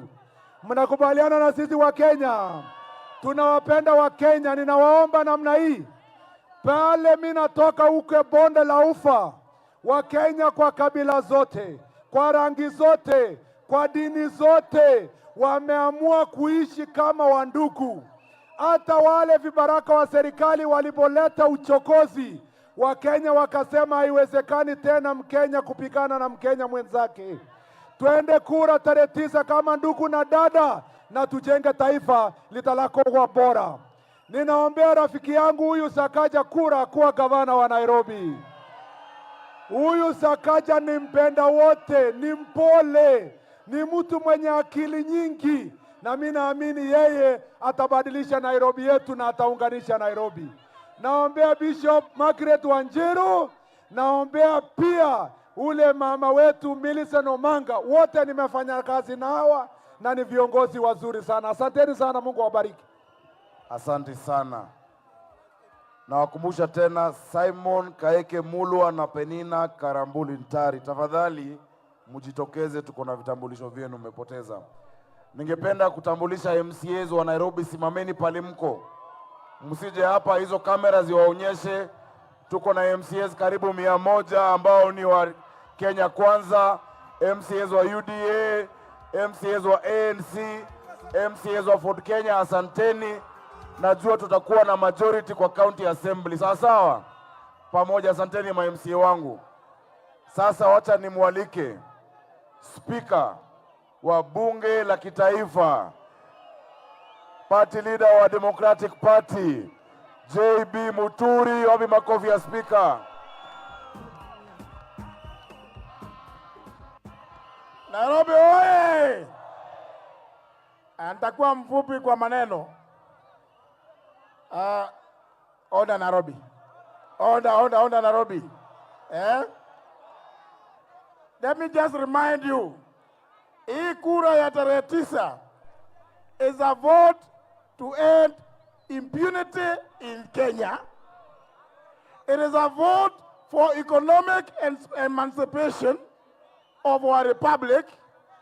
It is also a vote to end slave owner mentality in leadership, in political leadership in this country.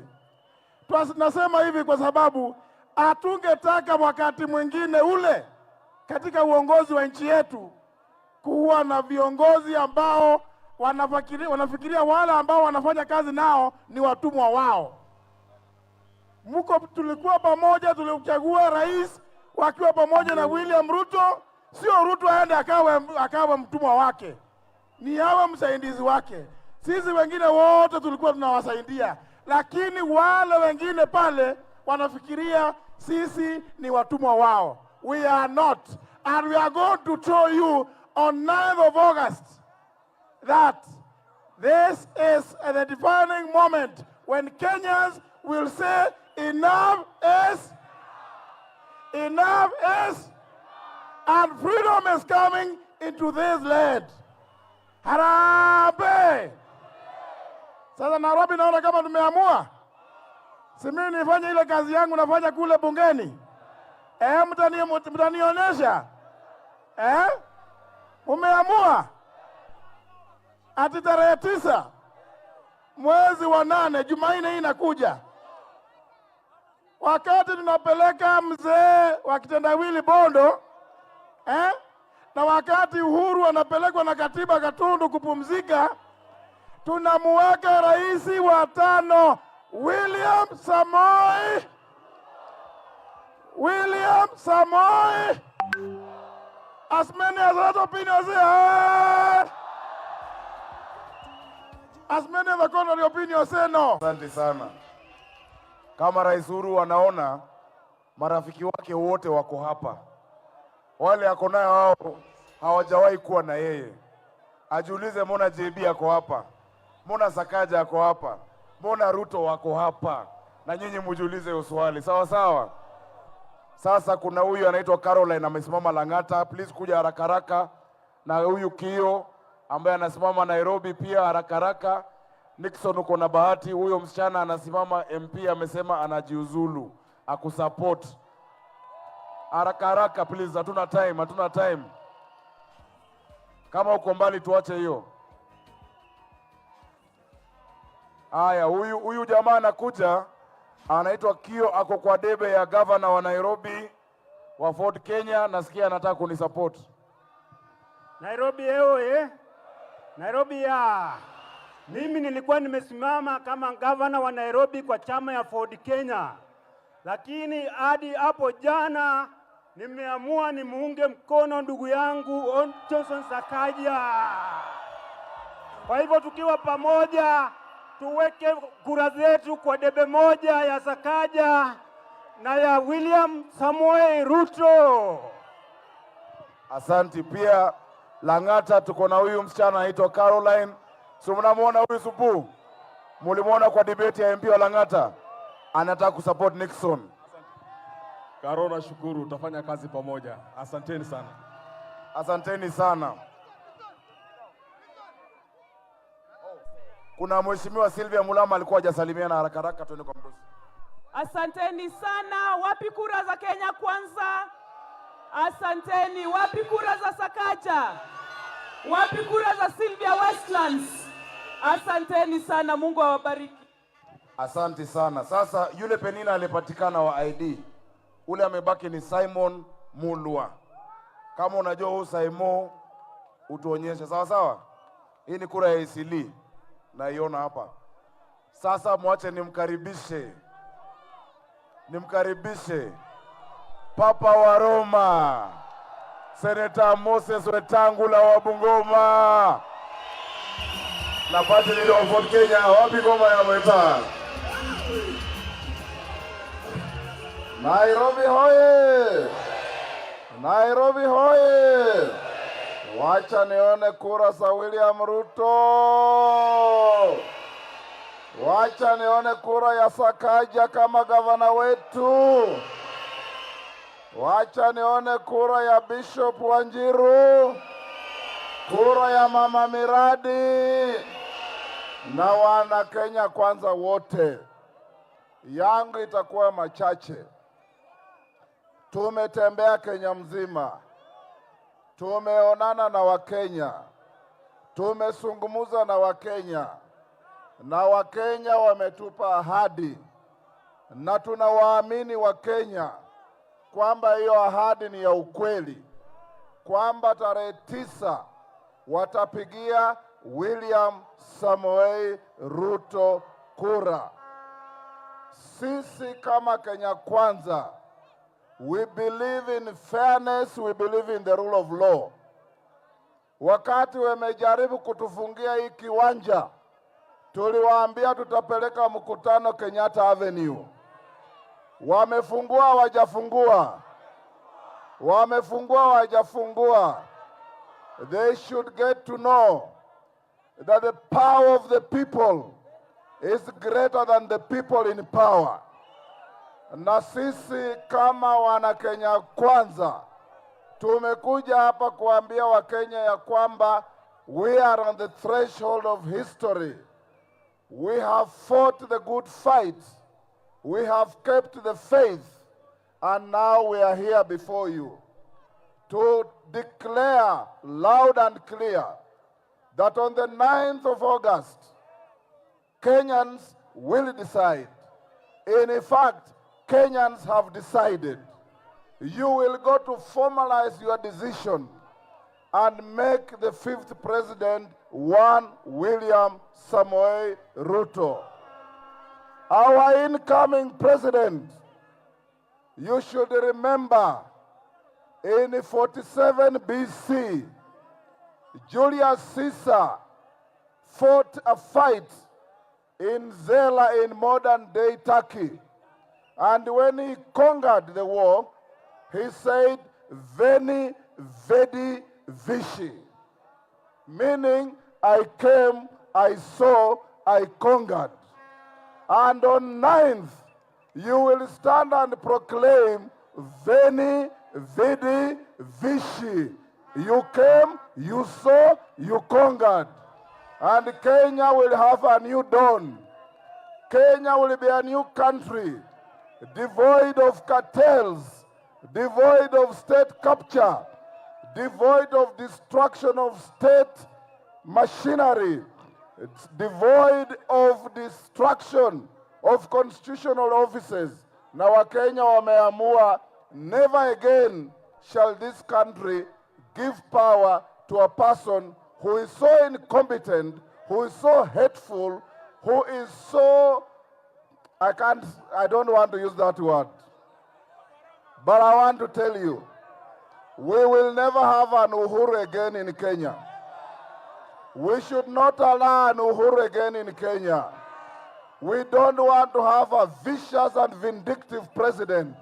We want a president who appreciates and knows what people are and what people's needs are.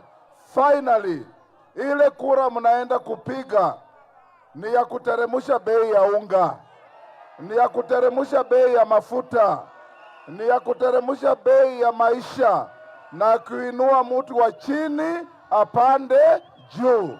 So on the 9th, Mr. President, you'll declare, you came, you saw, you conquered.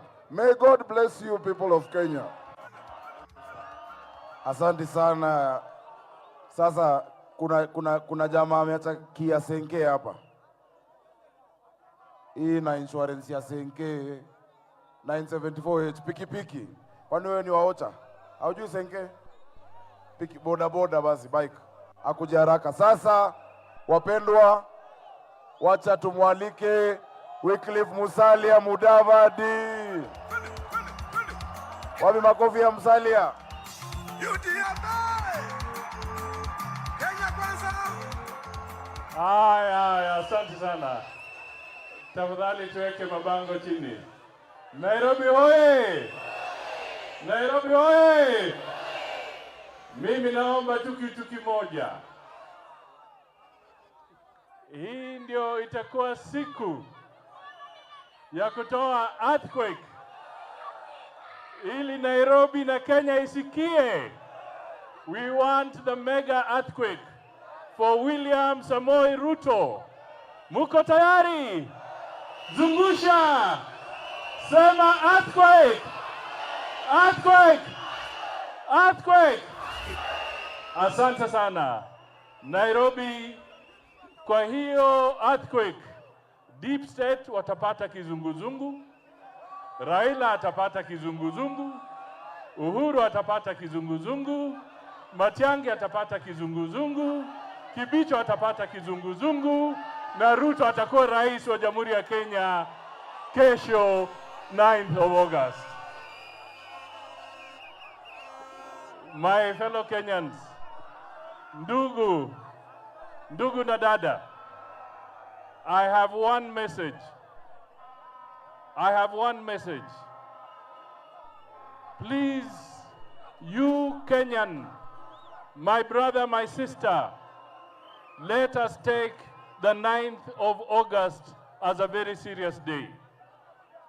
Even when you have a jigsaw puzzle of 1,000 pieces, it will not be complete until the final piece is there. Ruto's victory on the 9th of August, that is next week, will not be complete until every vote has gone to the ballot. I want to plead and to request every individual Kenyan, tafadhali jitokeze kwa wingi. Tunataka tushinde kwa raundu ya kwanza. Tunataka William Ruto awe rais wa Jamhuri ya Kenya. Neno langu la pili, mimi nataka niseme to Mr. Raila, our good friend. This time that you're talking of a new handshake, on what basis is that handshake anchored? The other handshake was not based on what you are trying to put on the table. The other handshake was courted with an illegal swearing-in ceremony. The other handshake has brought in a lot of blackmail. If there's going to be a handshake, Mr. Raila, for heaven's sake, this time, let this handshake be based on genuine acceptance that William Ruto has become the President of the Republic of Kenya. Tunaelewana kabisa? Tuko pamoja? Kwa sababu ya masaa, sitaki kuongea kupita hapo. Mimi nawaomba tu mujitokeze. Na kwa dakika yangu ya mwisho, Bishop Margaret Wanjiro, tafadhali kuja hapa. Mama Miradi, tafadhali kuja hapa. Na Johnson Sakaja, kuja hapa. Na ndugu yangu Weta, njoo hapa. Mimi nataka tu kwa niaba ya ndugu yangu, tunasimama hapa. Tunaambia Wakenya ambao wanaishi Nairobi na wanaishi kwengine kwamba hapa Nairobi, kama wewe unajua mundu humundu, kama wewe ni mundu humundu, tunawaomba msaidie hawa waingie kama viongozi wetu.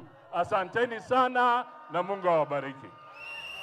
Sasa nitachukua fursa hii na mimi nimkaribishe Gachagua Rigathi ambaye ndio deputy captain.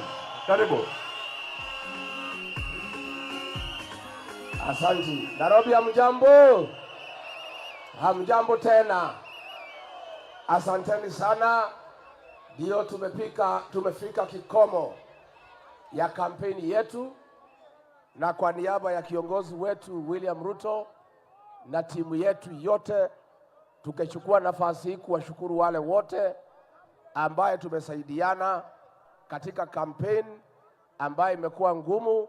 Tumetembea Kenya nzima, wale wote ambayo wamechangia katika hii safari, kwa niaba ya kiongozi wetu na sisi zote tunasema asante. Ile imebaki sasa ni kila Mkenya atayarishe kitambulisho yake, aichunge vizuri, aamuke mapema, aende apige kura. Na tungetaka pia kuomba vijana wetu, tuombe vijana wetu wasikubali ile mpango ya machifu ya kununua vitambulisho yao. Vijana, tunaomba nyinyi msiuze kesho yenu. Kwa hivyo pia tungetaka kuambia machifu wale wanalalamika kwetu, wale assistant county commissioner wanalalamika ya kwamba wanatishwa na Fred Matiang'i na Karaja Kibisho waingilie siasa na hawataki. Tuambie hao wasitishwe, kwa sababu the Civil Service Code of Regulation inasema ya kwamba ndio hatua yote ichukuliwe kwako, lazima upatiwe show cause letter na upatiwe siku 14 ya kujibu. Hata hiyo barua ikiandikwa Jumatatu, by the time utajibu, Karaja Kibicho na Fred Matiang'i watakuwa wameenda nyumbani na Uhuru Kenyatta. Kwa hivyo tungetaka kuambia machief na wale civil servants who are opposed to what is going on to stay put and not to agree to be intimidated. Kwa hivyo tungetaka kuuliza Wakenya wote ya kwamba siku ya Jumanne ni siku ya maana sana kukomboa Kenya kiuchumi, na ni jukumu lako ukuje upige kura, kwa sababu hata ukimpenda William Ruto, hata ukipenda mabadiliko na ukose kupiga kura, hutakuwa umejisaidia. Kwa hivyo huu ni uchaguzi wa kubadilisha uchumi wa Kenya, na kwa sababu ya masaa, bila kupoteza wakati, kwa heshima kubwa ningetaka mjitayarishe, tumukaribishe Rais wa 5 wa Jamhuri ya Kenya, Mheshimiwa William Ruto, akuje atoe taarifa yake. Karibu wananchi.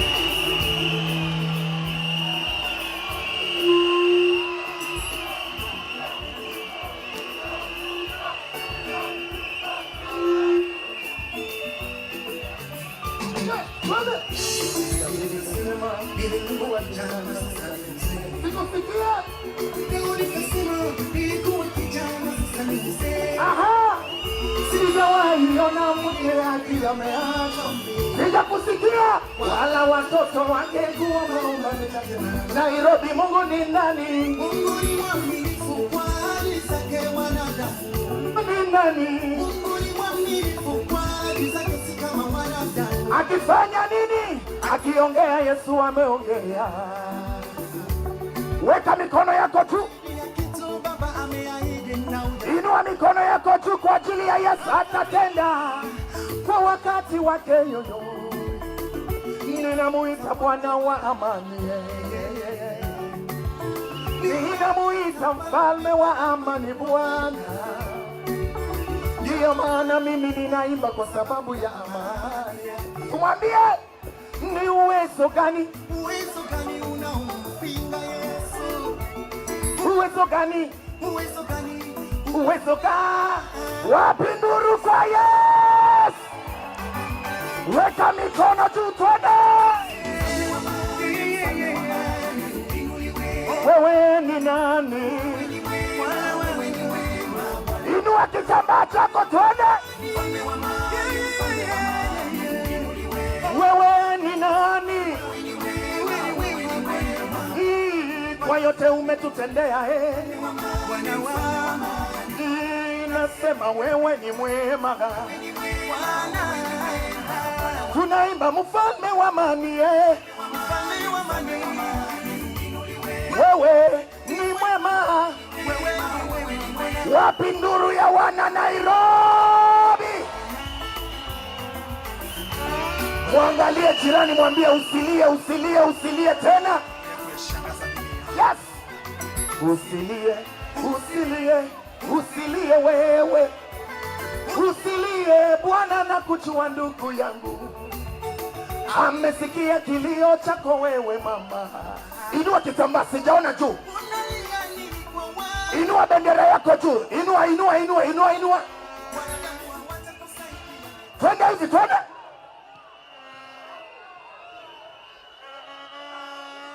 Wapi nduru kwa Yesu?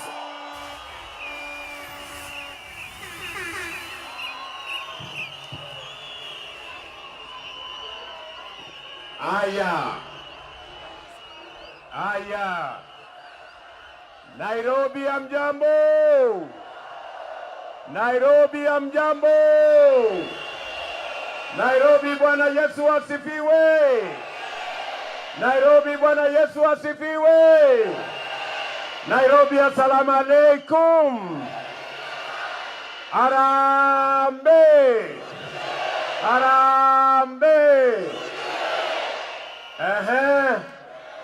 Nairobi, mumeamua ama hamjaamua? Nairobi, mumeamua ama hamjaamua? Nairobi, mumesema ni kuzimia ama ni Kenya Kwanza?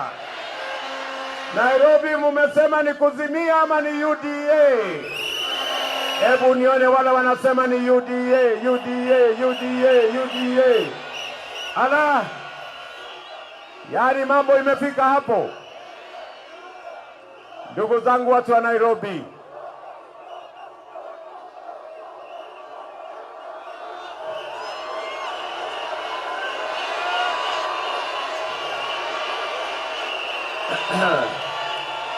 ndugu zangu watu wa Nairobi, Kanairo, mimi nasimama hapa mbele yenu. Tafadhali tuweke mabango chini. Watu wa Nairobi, mimi nasimama hapa mbele yenu nikimshukuru Mungu kwa sababu mimi kufika hapa leo, eti tunamaliza campaign siku ya leo, ni kwa sababu ya Mwenyezi Mungu jameni. Wale walisema hatuwezi kufika 2022, lakini kwa sababu kuna Mungu mbinguni tumefika 2022. Walisema hatutakuwa ballot, tuko kwa ballot, hatuko kwa ballot. Si Mungu ni wa ajabu jameni? Si Mungu ni wa ajabu? Mimi nasimama hapa kuwaambia ndugu zetu wa Kenya na watu wa Nairobi kwamba Kenya hii siyo ya watu wachache. Kenya hii siyo ya deep state na system. Kenya hii ni ya Wakenya wote chini ya Mwenyezi Mungu. Na ndio mimi nasimama hapa to say with confidence that today we are witnessing history. That they said we will not be here in 2022. We are here in 2022. They said we will not be in the ballot, but we are today in the ballot. And I want to tell the people of Kenya, and I want to tell the people of Nairobi, we will overcome. Enough is enough, and freedom is coming. On Tuesday, the people of Kenya will prevail over the deep state. The people of Kenya will prevail over the system, and we are going to have a nation that leaves no Kenyan behind. I want to tell you, the great people of Kenya, I want to tell you, the people of Nairobi, they said this was a constitutional moment. We told them no, this is an economic moment. They told us it is about changing the constitution. We told them no, it is about changing the economy. They told us it is about sharing positions. We told them no, it is about creating jobs for the young people of our nation.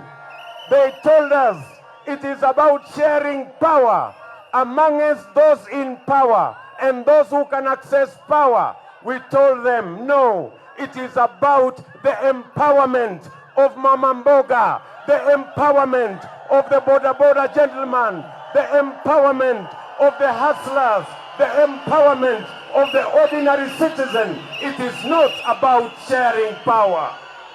They told us it is about leaders. We told them it's about the people. We told them it is about the people. We will tell them it is about the people. And on Tuesday, it is going to be about the people. Tunaelewana jameni? Tunaelewana jameni?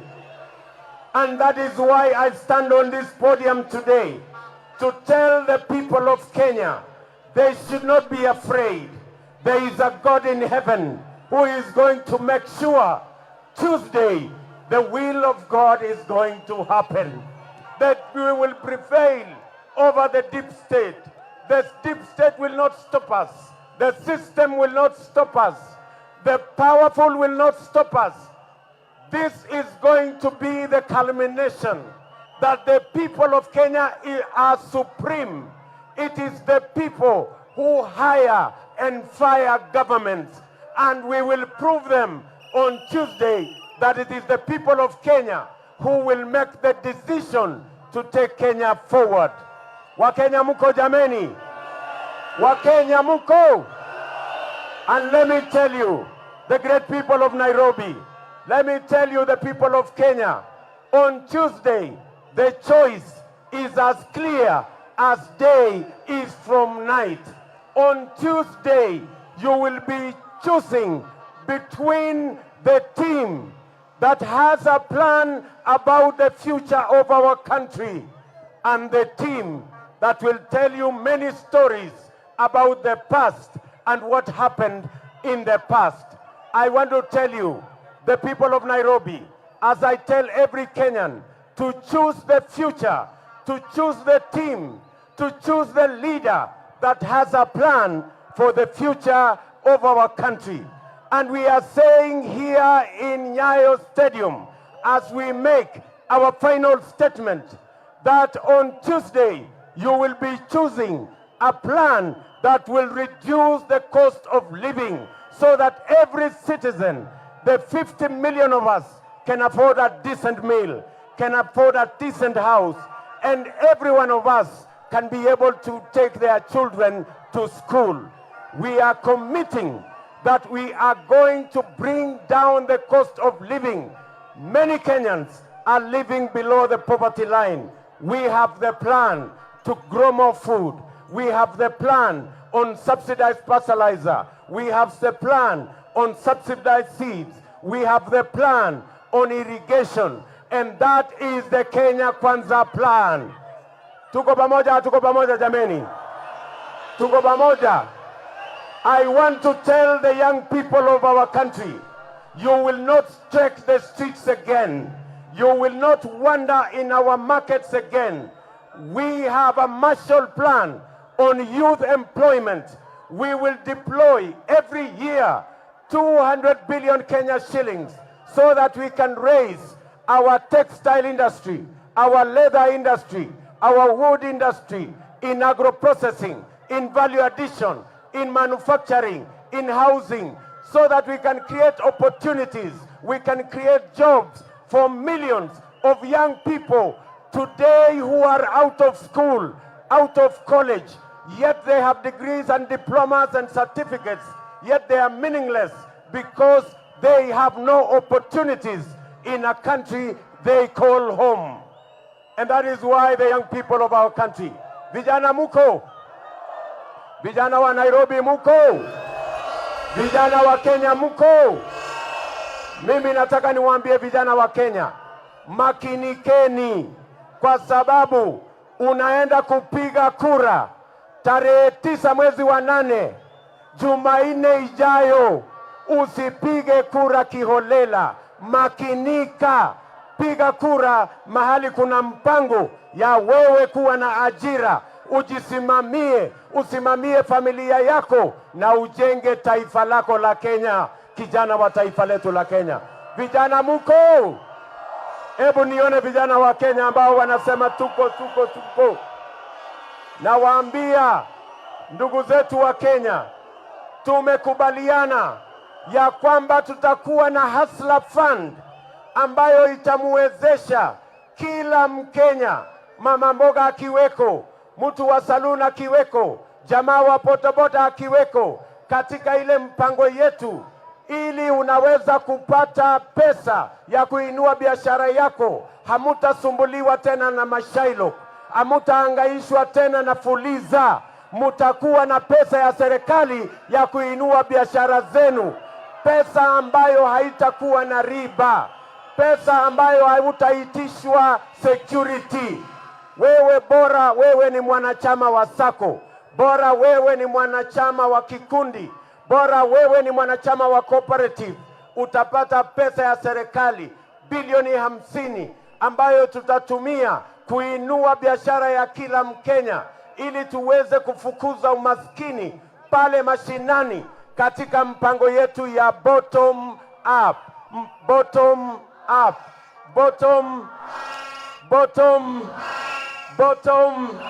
Hebu nione wangwana wa bottom up. Tumekubaliana, tuko pamoja. Pia tunawaambia hamutauza mali yenu tena kwenda kulipa gharama ya hospitali. Tumekubaliana tutakuwa na bima ya afya ambayo itajumuisha Wakenya wote, na kila Mkenya ataweza kwenda hospitali atibiwe na aende nyumbani bila ya kuulizwa pesa yeyote, kwa sababu gharama ya hospitali italipwa na bima ya afya ambayo itasimamiwa na serikali ya Kenya na kujumuisha Wakenya wote katika taifa letu la Kenya. Wakenya mko? Tunaelewana? And we want to promise you, the great people of Kenya, that your money will not get lost, that your money will not be stolen, that corruption will not eat your future, that corruption will not destroy your plans.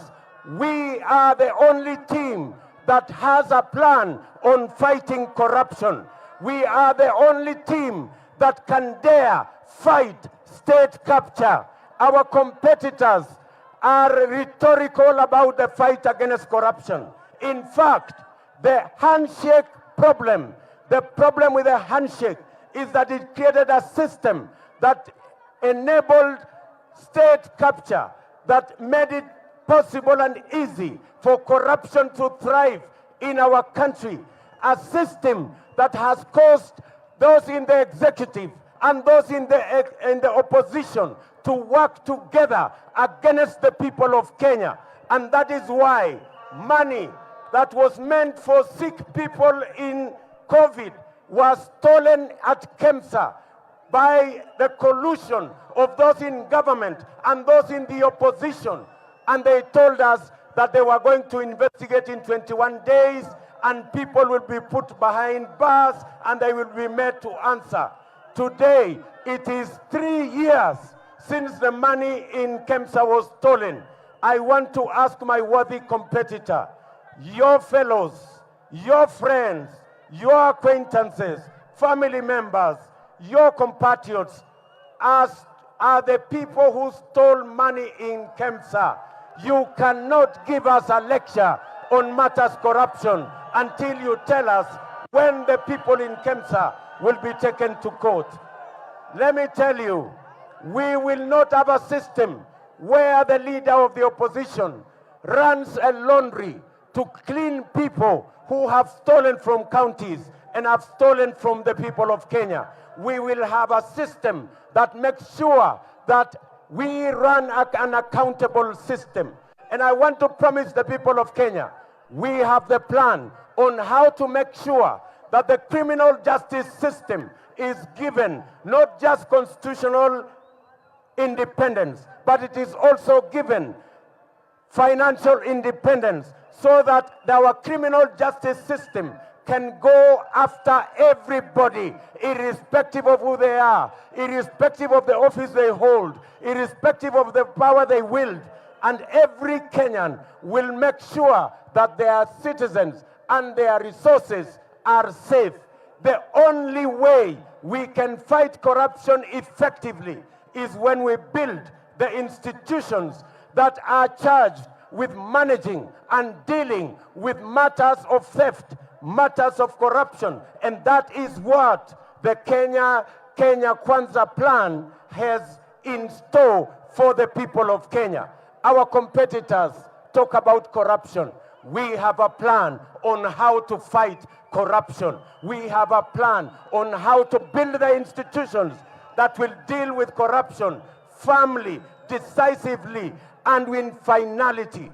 I want to commit to the people of Kenya that we will make sure that our courts are not only independent, but they have financial independence, which they have never had for the last 50 years of our independence, because it was convenient to control the judiciary using the resources that they have.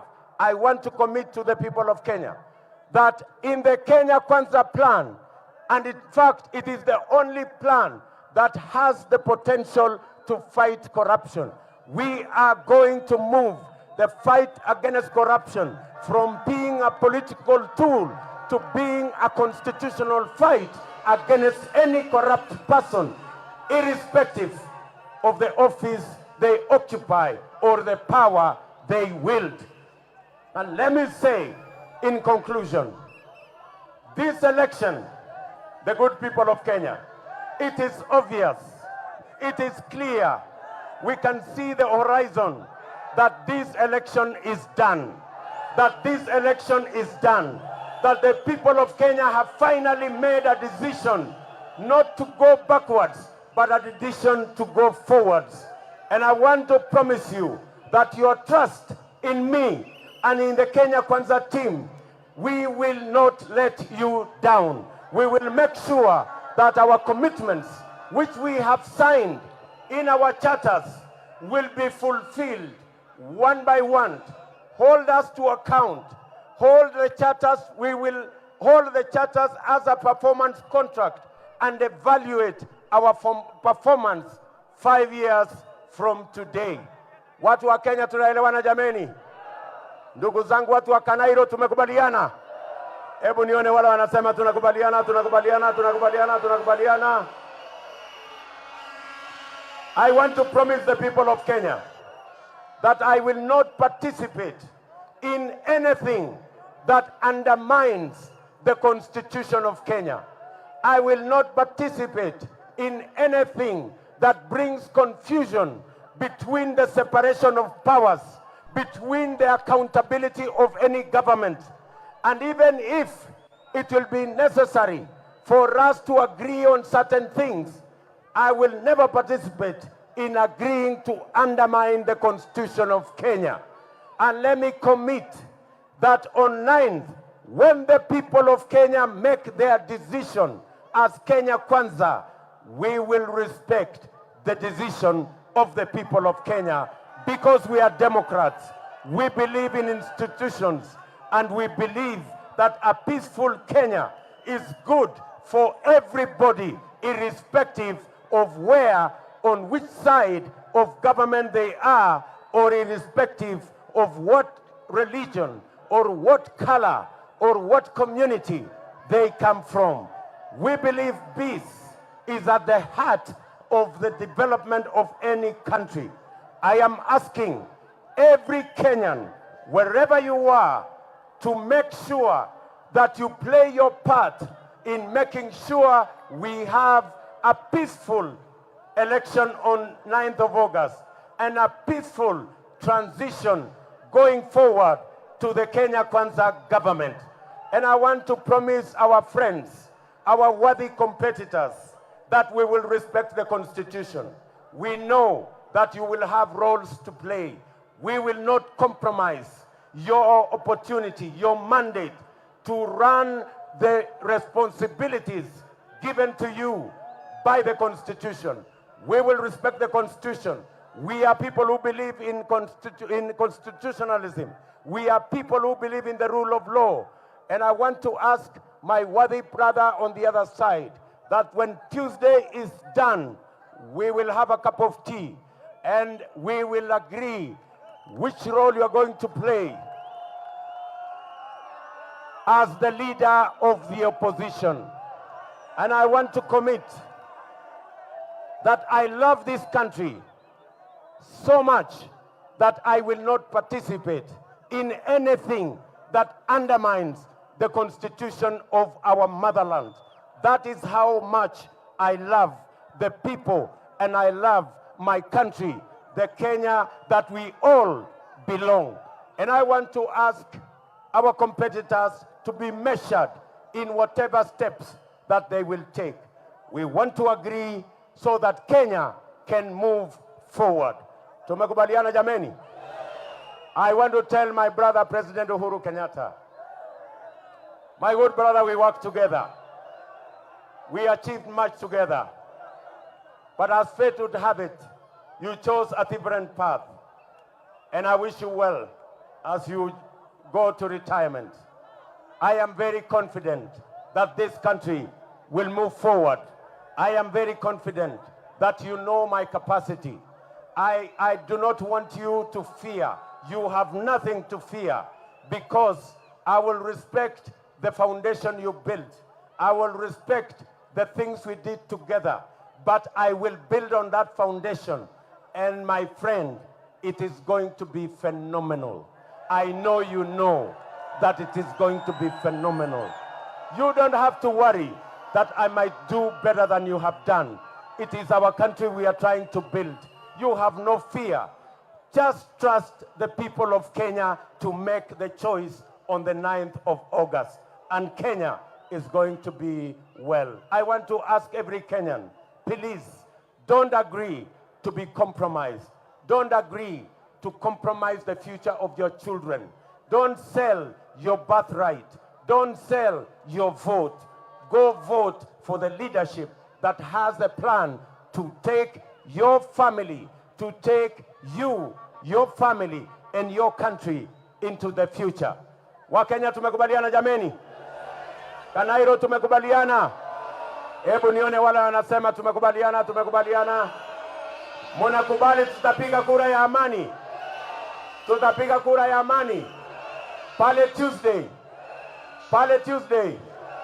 Na baada ya wiki mbili hivi tutarudi hapa tena. Ama tutarudi Kasarani. Twende tufanye inauguration.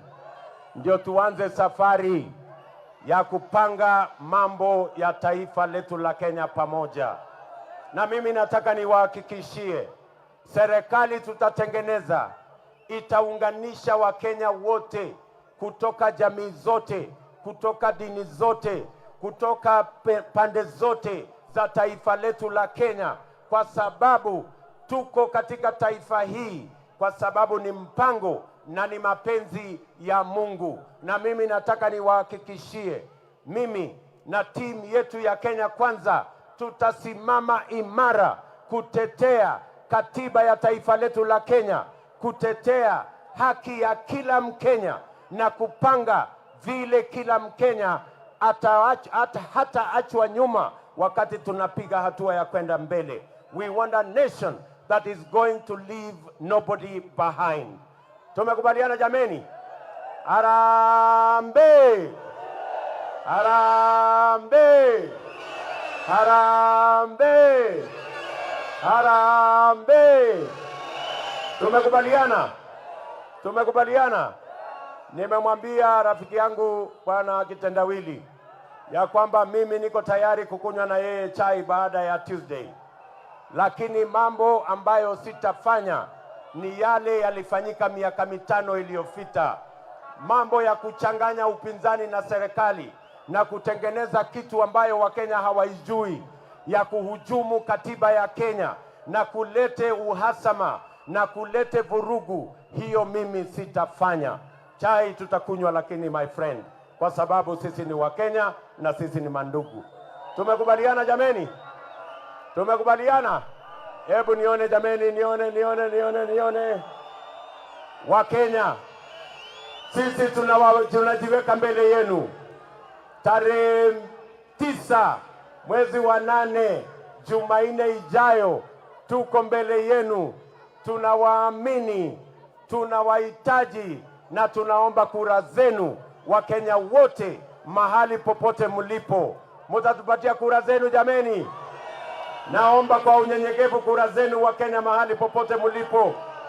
Huyu Hasla anaomba kura zenu Wakenya mahali popote mlipo. Mtanipatia kura zenu jameni? Mtaniombea? Mtaombea taifa letu? Mtaombea timu Kenya Kwanza? Hebu nione wale wanasema watatuombea jameni. Mtaombea amani ya taifa letu la Kenya?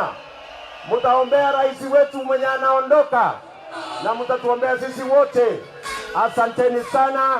Mungu awabariki na ninawapenda sana. Thank you very much. Haya, hii timu yetu ya Nairobi jameni, timu Sakaja mtampatia kura awe gavana wetu, na huyu mama Margaret Wanjiro atakuwa seneta wetu, na mama Miradi je, huyu ndio mama wetu wa county. Millicent Nyaboke Omanga, tuko pamoja na timu yetu ya Nairobi, wabunge wa UDA, wabunge wa Kenya Kwanza, magavana wa MCA wa Kenya Kwanza. Mtatupatia wote, hebu nione kwa mikono. Asanteni sana. Mungu awabariki na tunawapenda sana. May the good Lord bless you, the great people of Kenya and the great people of Nairobi. Thank you very much. God bless you.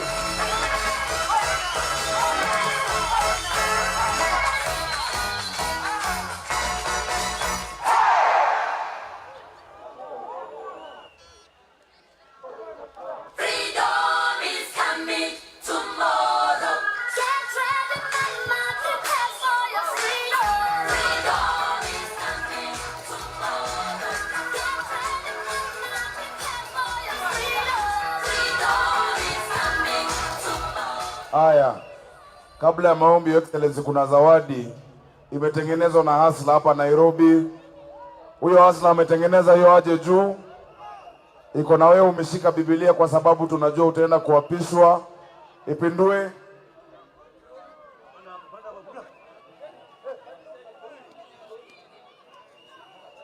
You should see it from the front, Your Excellency. There's a very nice photo. Huyo Hasla ndio huyo. Asante sana. Tuwe na maombi.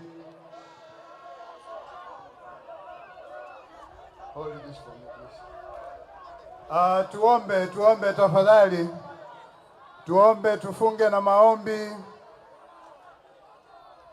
Kwa jina la Baba na la Mwana na la Roho Mtakatifu.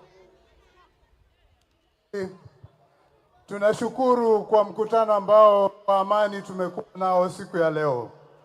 Tunakushukuru kwa viongozi wetu wote ambao wamekusanyika hapa leo na wameomba kura. Tunajua Mwenyezi Mungu utatuelekeza kule ambako tutapata amani, na pia kule ambako kila Mkenya atafaidika na kuwa na maisha bora. Tunaombea rais wetu mtarajiwa wa 5 na kikundi chake, kikosi chake chote ambao wanakuja kutumikia, kwamba waongoze kwa ujasiri. Tusiwe na uongozi dhaifu tena kama vile tumekuwa. Uondoe nchi hii katika mateso yote ambayo tumewekwa na uongozi mbaya. Na vile tunakusanyika siku ya leo, Wakenya wote wameamua kwamba kura hii itakuwa ni amani na itakuwa ni kura ya kututoa katika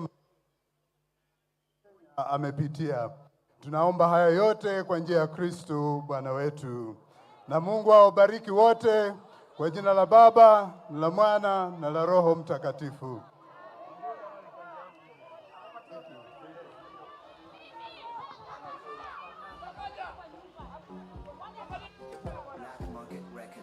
maisha ni yangu, weshughulika na yako, napenda za kwangu, weshughulika na kwako.